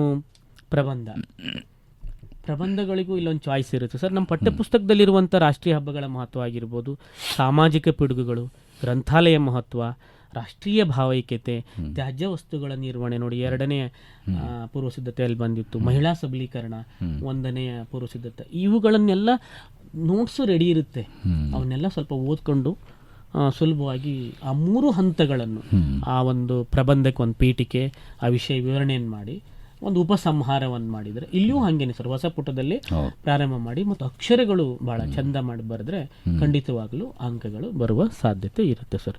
ಸೊ ಇದಿಷ್ಟು ಈ ವ್ಯಾಕರಣಾಂಶ ಆಮೇಲೆ ಮತ್ತು ಈ ವಾಕ್ಯ ರಚನಾ ಕೌಶಲ್ಯದ ಮೇಲೆ ಸುಲಭವಾಗಿ 29 ಅಂಕಗಳನ್ನು ಪಡಿಬೋದು ಅಂತ ಅನಿಸುತ್ತೆ ಸರ್. ತುಂಬ ವಿಸ್ತೃತವಾಗಿ ಸರ್ ನೀವು ವಿದ್ಯಾರ್ಥಿಗಳಿಗೆ ಮಾಹಿತಿಗಳನ್ನು ಕೊಟ್ಟಿದ್ದೀರಿ. ದಯಮಾಡಿ ವಿದ್ಯಾರ್ಥಿಗಳೇ ಇವುಗಳನ್ನು ಗಮನಿಸಿ ಒಂದು ಸ್ವಲ್ಪ.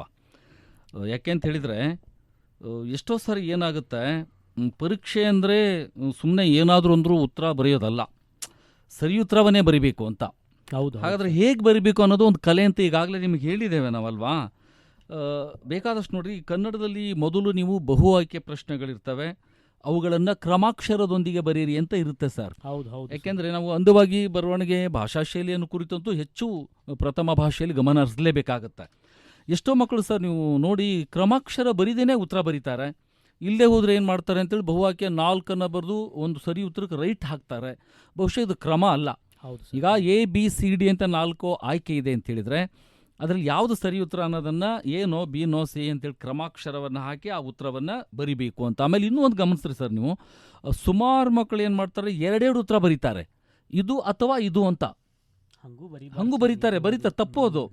ನೋಡಿ, ಅಂದವಾಗಿ ಬರೆಯೋದಂದರೆ ಮಕ್ಕಳೇ ದಯವಿಟ್ಟು ಗಮನಿಸಿ, ಹೀಗಾದರೆ ಮೌಲ್ಯಮಾಪಕರು ಅಂಕಗಳನ್ನು ಕೊಡಲಿಕ್ಕೆ ಅವಕಾಶ ಇಲ್ಲ. ಹಾಗಾಗಿ ಉತ್ತರಗಳನ್ನು ಹೊಡೆದು ಹಾಕಿ ಬರೆಯುವಂಥದ್ದು. ಆಮೇಲೆ ಇನ್ನೊಂದು ನೋಡಿ, ಉತ್ತರ ಗೊತ್ತಾಗಲಿಲ್ಲ ಅಂತೇಳಿ ಎಷ್ಟೋ ಮಕ್ಕಳು ನಾವು ನೋಡಿದ್ದೇವೆ, ಆ ಪ್ರಶ್ನೆನೇ ಬಿಟ್ಬಿಡ್ತಾರೆ. ಹಾಗೆ ಬಹು ಆಯ್ಕೆಯಲ್ಲಿ ಅಲ್ಲಿಯೇ ಉತ್ತರ ಇರೋದ್ರಿಂದ ನಿಮ್ಮ ಅದೃಷ್ಟ ಹೇಳೋಕೆ ಆಗಲ್ಲ ಅಲ್ವಾ. ಒಂದು ಯಾವುದೋ ಊಹೆ ಮಾಡ್ಕೊಂಡು ಒಂದು ಸರಿ ಉತ್ತರ ಆಗುತ್ತೆ ಅಂತ ಬರೆದುಬಿಡಿ, ಅದೇ ಸರಿಯಾಗಿರ್ಬೋದು. ಹಾಗಾಗಿ ಪ್ರಶ್ನೆಗಳನ್ನು ಮಾತ್ರ ಅಲ್ಲಿ ಯಾವ ಕಾರಣಕ್ಕೂ ಬೇಡಬೇಡಿ. ಆಮೇಲೆ ಸರ್ ಈಗಾಗಲೇ ಹೇಳಿದ್ದಾರೆ, ಪತ್ರಗಳನ್ನು ಒಂದೇ ಪುಟದಲ್ಲಿ ಬರಿಬೇಕು ಅಂತ. ಯಾಕೆಂದ್ರೆ ಅದು ಅಷ್ಟು ಬಯಸುತ್ತೆ ಉತ್ತರವನ್ನು. ಬೇಕಾದ್ರೆ ಎರಡನೇ ಪುಟಕ್ಕೆ ಹೋಗ್ಬಹುದು, ಪ್ರಾರಂಭದಲ್ಲಿ ಹೊಸ ಪುಟದಲ್ಲಿ ಬರಿಬೇಕು ಅಂತ. ಇಲ್ಲಿ ಒಂದು ಅಲ್ಲಿ ಒಂದು ಇನ್ನೊಂದು ಮೂರನೇ ಪೇಜಲ್ಲಿ ಸಹಿ ಮಾಡುವಂಥದ್ದು, ಹೀಗೆಲ್ಲ ಅವ್ಯವಸ್ಥೆ ಬರಿಬೇಡಿ. ನೋಡಿ, ನಾನು ಹೇಳಿದ್ದೇನೆ ಈಗಾಗಲೇ, ನಾವು ಹೇಳ್ತಾ ಇರೋದು ಏನಂತ ಹೇಳಿದ್ರೆ, ನೀವು ನೋಡಿದ ತಕ್ಷಣವೇ ನಿಮ್ಮ ಉತ್ತರ ಪತ್ರಿಕೆಯನ್ನು ಒಂದು ರೀತಿಯ ಮೌಲ್ಯಮಾಪಕರಿಗೆ ಖುಷಿ ಆಗಬೇಕು ಅಂಕಗಳನ್ನು ಕೊಡಲಿಕ್ಕೆ, ಆ ರೀತಿಯಲ್ಲಿ. ಆಮೇಲೆ ಕೆಲವೊಬ್ಬರು ಎರಡೆರಡು ಕಡೆ ಉತ್ತರ ಬರೀತಾರೆ ಸರ್, ಒಂದೇ ಉತ್ತರವನ್ನು ಎರಡೆರಡು ಕಡೆ ಬರೆಯೋದು. ಅಂದರೆ ಇವ್ರಿಗೆ ಏನಾದರೂ ಗೊಂದಲ ಆಗುತ್ತಾ, ಏನಾದರೂ ಮತ್ತೆ ಹೆಚ್ಚುವರಿ ಅಂಕಗಳನ್ನು ಕೊಡ್ಬೋದಾ ಅಂತೇಳಿ, ಅದಕ್ಕೂ ಅವಕಾಶ ಇಲ್ಲ. ಆಮೇಲೆ ಎಷ್ಟೋ ಮಕ್ಕಳು ನಾವು ಗಮನಿಸಿದ್ದೇವೆ, ಬರೀಬೇಕಾದ್ರೆ ಅಲಂಕಾರದ ಪ್ರಶ್ನೆಗೆ ಲಘುಗುರು ಹಾಕುವಂಥದ್ದು. ಅವರಿಗೆ ಛಂದಸ್ಸೆ ಈ ಗೊಂದಲದಲ್ಲಿದ್ದಾವೆ ನಮ್ಮ ಮಕ್ಕಳಿನ್ನು. ಹಾಗಾಗಿ ಅವುಗಳನ್ನು ಸ್ವಲ್ಪ ಸ್ಪಷ್ಟವಾಗಿ ನೀವು ಏನು ಮಾಡಬೇಕು ಅಂತೇಳಿ ಗಮನಿಸಬೇಕಾಗತ್ತೆ. ಆಮೇಲೆ ನೀವು ಲಘುಗುರು ಹಾಕೋದ್ರಲ್ಲಿ ತುಂಬ ಚಿತ್ತುಕಾಟು ನಾವು ನೋಡ್ತೇವೆ ಪರೀಕ್ಷೆಯಲ್ಲಿ. ಹಾಗಾಗಿ ಮಕ್ಕಳಿಗೆ ಒಂದು ಏನು ಮಾಡ್ಬೋದು ಅಂದರೆ, ಮೊದಲು ನೀವು ಲಘುಗುರು ಪದ್ಯಗಳನ್ನು ಸರಿಯಾಗಿ ಬರ್ಕೋಬೇಕು. ಯಾಕೆಂದರೆ ಪ್ರಶ್ನೆ ಪತ್ರಿಕೆಯಿಂದ ಉತ್ತರ ಪತ್ರಿಕೆಯಲ್ಲಿ ಒಂದು ಅಕ್ಷರ ತಪ್ಪರಿದ್ರೆ ಬಹುಶಃ ನಿಮ್ಮ ಲಘುಗುರು ಹಾಕ್ಲಿಕ್ಕೆ ತೊಂದರೆ ಆಗುತ್ತೆ, ಗಣ ವಿಭಜನೆಗೂ ತೊಂದರೆ ಆಗ್ತದೆ. ಹಾಗಾಗಿ ಸರಿಯಾಗಿ ಬರ್ಕೊಂಡು ಸ್ಫುಟವಾಗಿ ಅದನ್ನು ಏನು ಮಾಡಬೇಕು, ಮೊದಲು ಪೆನ್ಸಿಲಲ್ಲಿ ಲಘುಗುರು ಹಾಕಬೇಕು. ಆನಂತರ ನಿಮಗೆ ಸರಿಯಾಗಿ ಗಣ ವಿಭಜನೆ ಆಗಿದೆ ಅಂತ ದೃಢಪಟ್ಟರೆ ಆಮೇಲೆ ನೀವೇನು ಮಾಡ್ಬೋದು, ಬೇಕಾದರೆ ಪೆನ್ನಲ್ಲಿ ಹಾಕ್ಬೋದು ಅಂತ, ಅಲ್ಲಿ ಯಾವುದೇ ತೊಂದರೆ ಆಗಲಿಕ್ಕಿಲ್ಲ ಅಂತ ಹೇಳಿ. ಆಮೇಲೆ ಇನ್ನೊಂದು ಗಮನಿಸಿದ್ದು ಅಂತ ಹೇಳಿದ್ರೆ, ಪದ್ಯಗಳನ್ನು ಸರಿಯಾಗಿ ಬರಿದೇನೆ 4 ಸಾಲಿನ ಪದ್ಯವನ್ನು 3 ಸಾಲು ಬರೆಯುವಂಥದ್ದು ಸರ್ ನಮ್ಮ ಮಕ್ಕಳು. ಹಳಗನ್ನಡದಲ್ಲೂ ಹಂಗೆ ಆಗುತ್ತೆ. ಪದ್ಯವನ್ನು ನಾವು ಓದುವ ಶೈಲಿಯಲ್ಲಿ ಪದ್ಯ ಬರೆಯಂಗಿಲ್ಲ. ಹೌದು, ಪುಸ್ತಕದಲ್ಲಿ ಇರುವ ಹಾಗೇನೆ ಹೌದು ಬರಿಬೇಕು. ಅದಕ್ಕೆ ನೀವು ಏನು ಮಾಡಿ ಮಕ್ಕಳೇ, ಆದಿಪ್ರಾಸ ಗಮನಿಸಬೇಕು ಅಂತ. ಅಲ್ಲಿ ಆದಿಪ್ರಾಸ ಗಮನಿಸ್ಕೊಂಡ್ರೆ ನೀವು ಸರಿಯಾಗಿ 6 ಸಾಲು ಕೇಳಿದ್ರೆ 6 ಸಾಲನ್ನ, 4 ಸಾಲಿನ 4 ಸಾಲನ್ನ ಸರಿಯಾಗಿ ಬರಿಬೇಕು ಅಂತ, ಆ ಬಗ್ಗೆ ಸ್ವಲ್ಪ ಗಮನ ಹರಿಸಬೇಕು.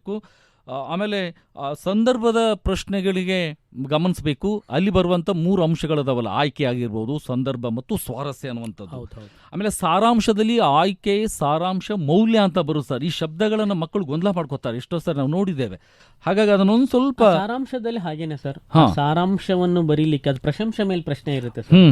ಅಲ್ಲಿ ಆ ಕವಿ ಯಾವ ವಿಚಾರವನ್ನು ಹೇಳಲಿಕ್ಕೆ ಹೊರಟಾರೆ ಅದನ್ನು ಮಕ್ಕಳಲ್ಲಿ ಒಂದು ಪ್ರಶಂಸೆ ಮಾಡುವ ಒಂದು ಸಾಮರ್ಥ್ಯ.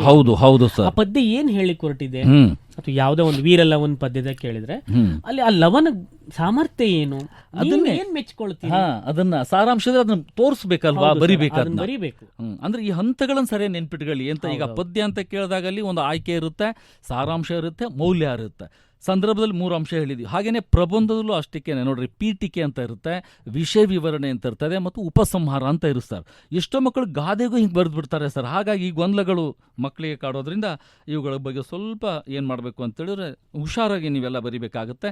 ಆಮೇಲೆ ಒಂದೊಂದೇ ವಾಕ್ಯದ ಉತ್ತರ ಬರಿಬೇಕಾದ್ರೆ ಕವಿ ಲೇಖಕರ ಪರಿಚಯ ಬರಬೇಕಾದ್ರೆ ಸಾಧ್ಯ ಆದರೆ ಆ ಉತ್ತರಕ್ಕೆ ಇವರು ಅಡಿಗೆರೆ ಹಾಕೋದು ಒಳ್ಳೆಯದು ಅಂತಂದ್ರೆ, ಈಗ ಕಾಲ ಇರುತ್ತೆ, ಕವಿದು ಕೃತಿಗಳಿರ್ತವೆ, ಸ್ಥಳ ಇರ್ತದೆ, ಅದಕ್ಕೊಂದು ಸ್ವಲ್ಪ ಅಡಿಗೆರೆ ಹೇಳಿದ್ರೆ ವಾಕ್ಯ ರೂಪದಲ್ಲಿ ಬರೀಬೇಕಾದ್ರೆ ನಮಗೆ. ಮತ್ತು ಲೇಖಕರ ಪರಿಚಯದಲ್ಲಿ ಬಹಳಷ್ಟು ಮಕ್ಕಳು ನೇರವಾಗಿ ಕಾಲ, ಸ್ಥಳ, ಆಮೇಲೆ ಕೃತಿಗಳಂತ ಬರ್ದ್ಬಿಡ್ತಾರೆ ಸರ್. ನಿಜವಾಗ್ಲೂ ಅದಿರೋದು ವಾಕ್ಯಗಳ ರೂಪದಲ್ಲೇ ಬರಿಬೇಕು. ಹೌದು ಸರ್, ವಾಕ್ಯಗಳ ರೂಪದಲ್ಲಿ ಬರ್ದಾಗ್ಲೇ 3 ಅಂಕ ಪೂರ್ಣ ಬರ್ಲಿಕ್ಕೆ ಸಾಧ್ಯ. ಹೌದು. ಇಲ್ಲದೆ ಹೋದ್ರೆ ಏನಾಗುತ್ತೆ, ಅಂಕಗಳು ಸುಮ್ಮನೆ ನೋಡಿ, ಅಂದ್ರೆ ತುಂಬಾ ಜಾಗೃತವಾಗಿರ್ಬೇಕು ಅಂತ ಪರೀಕ್ಷೆಯಲ್ಲಿ. ಸುಮ್ಮನೆ ಎಲ್ಲೋ ಯೋಚನೆ ಮಾಡ್ತಾ ಪರೀಕ್ಷೆ ಬರೆದ್ರೆ ಈ ರೀತಿಯ ತಪ್ಪುಗಳಾಗ್ತವೆ ಅಂತ. ಹಾಗಾಗಿ ಅದಕ್ಕೆ ಅವಕಾಶ ಕೊಡಬೇಡಿ. ಆಮೇಲೆ ಸುಲಭದ ಪ್ರಶ್ನೆಗಳನ್ನು ಮೊದಲ ಸುತ್ತಲಲ್ಲಿ ಬರೆದು ಬಿಡಿ ನೀವು. ಆಮೇಲೆ ಏನಾಗುತ್ತೆ, ನಮ್ಮಲ್ಲಿ ಹೋಗ್ತಾ ಕಷ್ಟದ ಪ್ರಶ್ನೆಗಳಿಗೆ ಏನಾಗುತ್ತೆ, ಸುಲಭ ಬರ್ದಂಗೆ ಕಷ್ಟದ ಪ್ರಶ್ನೆಗಳಿಗೆ ಬರಲಿಕ್ಕೆ ಒಂದು ರೀತಿ ಆತ್ಮವಿಶ್ವಾಸ ಅಂತಕ್ಕಂಥದ್ದು ಬರುತ್ತೆ. ಆಮೇಲೆ ಉದ್ದೇಶ ಇಷ್ಟೇ, ನಿಮಗೆ ಎಷ್ಟೋ ಮಕ್ಕಳು ಏನು ಮಾಡ್ತಾರೆ ಅಂತೇಳಿದರೆ ಸುಮಾರು ಬರೆಯಲ್ಲ ಸರ್. ಈಗ ಪರೀಕ್ಷೆ ಬಂದಂಗೆ ಬರೆಯೋದನ್ನು ಬಿಟ್ಟು ಬರೀ ಓದ್ತಾರೆ. ಅದರಿಂದ ಏನಾಗುತ್ತೆ, ಒಂದೇ ದಿನ ನೀವು ಬರೆಯೋದ್ರಿಂದ ಏನಾಗುತ್ತೆ, ಮಕ್ಕಳಿಗೆ ಕೈ ನೋವು ಬರುತ್ತೆ, ಸುಸ್ತಾಗುತ್ತೆ, ಒಂದು ರೀತಿ ನಿರಾಸಕ್ತಿ ಬರುತ್ತೆ. ಹಾಗಾಗಿ ಪ್ರತಿದಿನ ನೀವು ಸಾಧ್ಯವಾದರೆ ನಿರಂತರವಾಗಿ ಕನಿಷ್ಠ ಒಂದು 2 ರಿಂದ 3 ಪುಟ ಬರೆಯುವಂಥ ಅಭ್ಯಾಸನ ಮಾಡ್ಕೊಳ್ಳೇಬೇಕು. ಅದಕ್ಕೆ ಸರ್ ನಾನು ಇಲ್ಲಿ ಹಾ. ಒಂದು ಪಾಯಿಂಟ್ ಮಾಡ್ಕೊಂಡ್ಬಿಟ್ಟೇನೆ ಸರ್. ಏನಾಗಿದೆ, ನಮ್ಮ ಕನ್ನಡ ಭಾಷೆಯಲ್ಲಿ ಮೊದಲನೇ ದಿನ ಪರೀಕ್ಷೆ ಇರುತ್ತೆ, ಯಾವಾಗಲೂ ಪ್ರಥಮ ಭಾಷೆ ಕನ್ನಡ ಅಥವಾ ಬೇರೆ ವಿಷಯಗಳಾಗಿರ್ಬೋದು. ಅಲ್ಲಿ ಏನಾಗ್ಬಿಡುತ್ತೆ, ಮಕ್ಕಳಿಗೆ 3 ತಾಸು 25 ನಿಮಿಷ ಪರೀಕ್ಷೆ ಸಮಯ, 3 ತಾಸು 15 ನಿಮಿಷ, 3 ತಾಸು 15 ನಿಮಿಷವನ್ನು ಒಳಗೊಂಡಂತೆ ಅವರು ಉತ್ತರವನ್ನು ಬರೀಬೇಕು. ಬಹಳಷ್ಟು ಮಕ್ಕಳು ಈ ಮೊನ್ನೆ ನಾವು ಪೂರ್ವ ಸಿದ್ಧತಾ ಪರೀಕ್ಷೆಯಲ್ಲಿ ಗಮನಿಸಿವೆ ಸರ್. ನಾನು ಪ್ರಬಂಧವನ್ನು ಬಿಟ್ಬಿಟ್ಟೆ ಸರ್, ನನಗೆ ಟೈಮೇ ಸಾಲಿಲ್ಲ. ಹೌದು, ಅದೊಂದು ದೊಡ್ಡ ಸಮಸ್ಯೆ ಇದೆ ಸರ್. ಪತ್ರದಲ್ಲಿ ಒಂದು ಅರ್ಧ ಮಾಡಿಬಿಟ್ಟೆ ಸರ್, ಟೈಮೇ ಸಾಲಿಲ್ಲ. ಅದಕ್ಕೆ ಸರ್ ಮಕ್ಕಳು ಈಗಲಿಂದಾನೇ ಎಷ್ಟು ಸಮಯದೊಳಗೆ ಎಷ್ಟೆಷ್ಟು ಪ್ರಶ್ನೆಗಳನ್ನು ಮುಗಿಸ್ಕೊಂಡ್ಬಿಟ್ರೆ ಅನುಕೂಲ ಆಗುತ್ತೆ ಅನ್ನೋದು ಬಹಳ ಮುಖ್ಯ. ಹೌದು ಹೌದು. ಈಗ ನಾನೇನು ಹೇಳ್ತೇನೆ ಅಂದ್ರೆ ಸರ್, ಈಗ ಪ್ರಶ್ನೆ ಸಂಖ್ಯೆ 1 ರಿಂದ 17 ಇದಾವಲ್ಲ ಸರ್, ಬಹು ಆಯ್ಕೆ ಮತ್ತು ಸಂಬಂಧಿ ಪದ ಮತ್ತು ಒಂದು ವಾಕ್ಯದ್ದು, ಅದನ್ನು 20 ನಿಮಿಷದಲ್ಲಿ ಬರೆದು ಮುಗಿಸ್ಕೊಂಡ್ಬಿಟ್ರೆ ಅವ್ರಿಗೆ ಸಮಯ ಸುಲಭವಾಗಿ ಅರ್ಥ ಆಗುತ್ತೆ ಸರ್.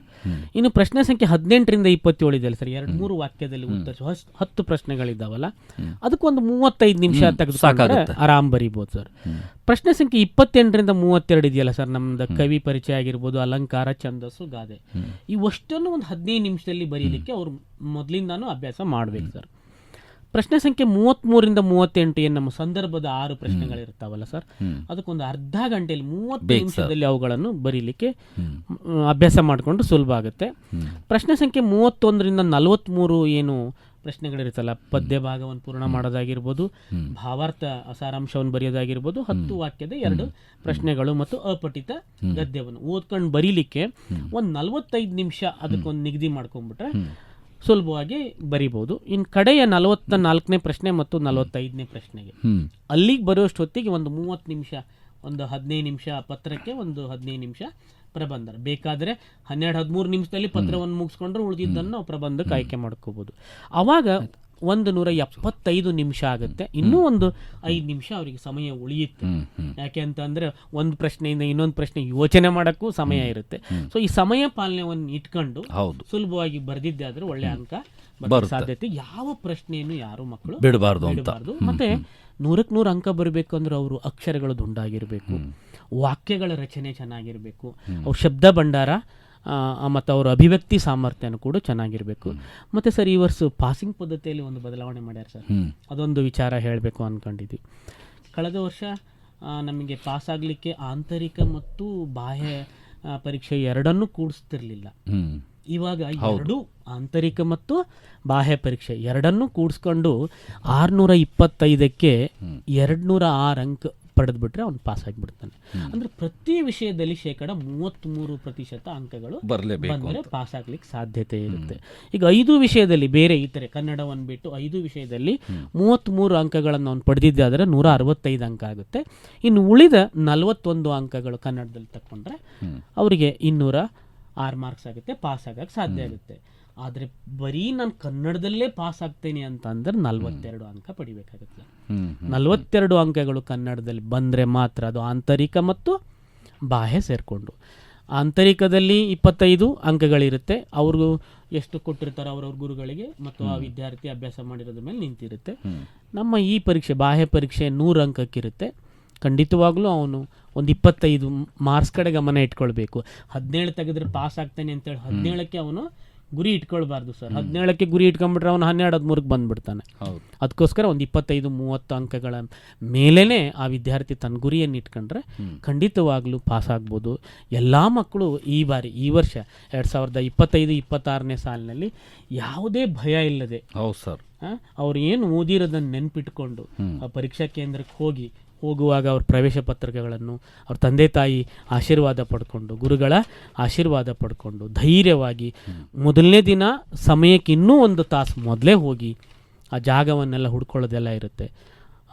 ಭಾಳ ಖುಷಿಯಿಂದ ಸಂತೋಷದಿಂದ ಈ ಪರೀಕ್ಷೆ ಅನ್ನೋದು ಒಂದು ಸಂಭ್ರಮ, ಈ ಪರೀಕ್ಷೆ ಅನ್ನೋದು ಒಂದು ಹಬ್ಬ ಅಂತ ಆ ಮಗು ಅಂದ್ಕೊಂಡಿದ್ದೆ ಆದರೆ ಖಂಡಿತವಾಗಲೂ ಉತ್ತಮ ಅಂಕ ಪಡೀಲಿಕ್ಕೆ ಸಾಧ್ಯತೆ ಇದೆ ಅಂತ ಹೇಳಿ ನಾನಾದರೂ ಭಾವಿಸ್ತೇನೆ ಸರ್. ಆಗ್ಬೋದು ಸರ್, ಆಗ್ಬೋದು. ಅಂದರೆ ಪರೀಕ್ಷೆಯಲ್ಲಿ ಉತ್ತರಿಸೋದು ಒಂದು ಕಲೆ ಮಕ್ಕಳೇ. ಹಾಗಾಗಿ ಖಂಡಿತ ಎಲ್ಲ ಸೂಚನೆಗಳನ್ನು ಪಾಲಿಸಿ ನೀವು ಪರೀಕ್ಷೆನ ಎದುರಿಸಿದ್ದೆ. ಆದರೆ ಪರೀಕ್ಷೆನ ಎದುರಿಸೋದಲ್ಲ ಅದನ್ನು ಎದುರಿಸ್ಬೇಕಂತೆ. ಹಾಗಾಗಿ ವಿಜಯ ನಿಮ್ಮದೇ. ಹಾಗಾಗಿ ವಿಶೇಷವಾಗಿ ಇವತ್ತಿನ ದಿವಸ ಇನ್ನೂ ಅನೇಕ ವಿಚಾರಗಳದಾವೆ. ನಿಮ್ಮ ಶಿಕ್ಷಕರು ಸಹಕಾರದಿಂದ ಅವುಗಳೆಲ್ಲ ಏನು ಮಾಡಿ ತಿಳ್ಕೊಂಡು ಪರೀಕ್ಷೆನ ಎದುರಿಸಿ ಅಂತ ಹೇಳ್ತಾ ಇವತ್ತಿನ ದಿವಸ ನಮ್ಮಲ್ಲಿ SSLC ವಿದ್ಯಾರ್ಥಿಗಳ ಪರೀಕ್ಷಾ ಫಲಿತಾಂಶವನ್ನು ಸುಧಾರಿಸಲಿಕ್ಕೆ ನಮ್ಮಲ್ಲಿ ಏನು ಅಂತೇಳಿದರೆ ರೇಡಿಯೋ ಶಿವಮೊಗ್ಗ FM 90.8 ಇದರ ವ್ಯವಸ್ಥಾಪಕರು, ಅಲ್ಲಿ ಎಲ್ಲ ಸಿಬ್ಬಂದಿ ವರ್ಗದವರಿಗೆ ಮತ್ತು ಇಂಥ ಅಪರೂಪದ ಅವಕಾಶವನ್ನು ಒದಗಿಸಿಕೊಟ್ಟ ಇಲಾಖೆಯವರಿಗೂ ಸಹ ಧನ್ಯವಾದಗಳನ್ನು ಅರ್ಪಿಸ್ತಾ, ಮಕ್ಕಳೇ ನಿಮಗೆ ಈ ಪರೀಕ್ಷೆಗೆ ಶುಭವಾಗಲಿ ಅಂತ ಹೇಳಿ ಹಾರೈಸ್ತೇವೆ. ಧನ್ಯವಾದಗಳು. Thank you sir. ಎಲ್ಲ ಮಕ್ಕಳಿಗೂ ಶುಭವಾಗಲಿ. ನಿರ್ಭಯದಿಂದ ನೀವು ಪರೀಕ್ಷಾ ಕೇಂದ್ರಕ್ಕೆ ಹೋಗಿ ಪರೀಕ್ಷೆ ಬರೀರಿ. ಎಲ್ಲರೂ ಉತ್ತಮವಾಗಿ ಉತ್ತಮ ಅಂಕಗಳನ್ನು ಪಡ್ಕೊಂಡು ಪಾಸಾಗ್ರಿ ಅಂತ ಹೇಳ್ತಾ ನಾನು ಕೂಡ ಎಲ್ಲ ಮಕ್ಕಳಿಗೂ ಶುಭಾಶಯ ಕೋರ್ತೇನೆ. ನಮಸ್ಕಾರ. ನಮಸ್ಕಾರ. SSLC ಪಾಠವನ್ನು ಇದುವರೆಗೂ ಆಲಿಸಿದಿರಿ. ರೇಡಿಯೋ ಶಿವಮೊಗ್ಗ ಮತ್ತು ಶಾಲಾ ಶಿಕ್ಷಣ ಇಲಾಖೆಯ ಸಹಯೋಗದಲ್ಲಿ ಇದು ರೂಪಿತವಾಗಿತ್ತು.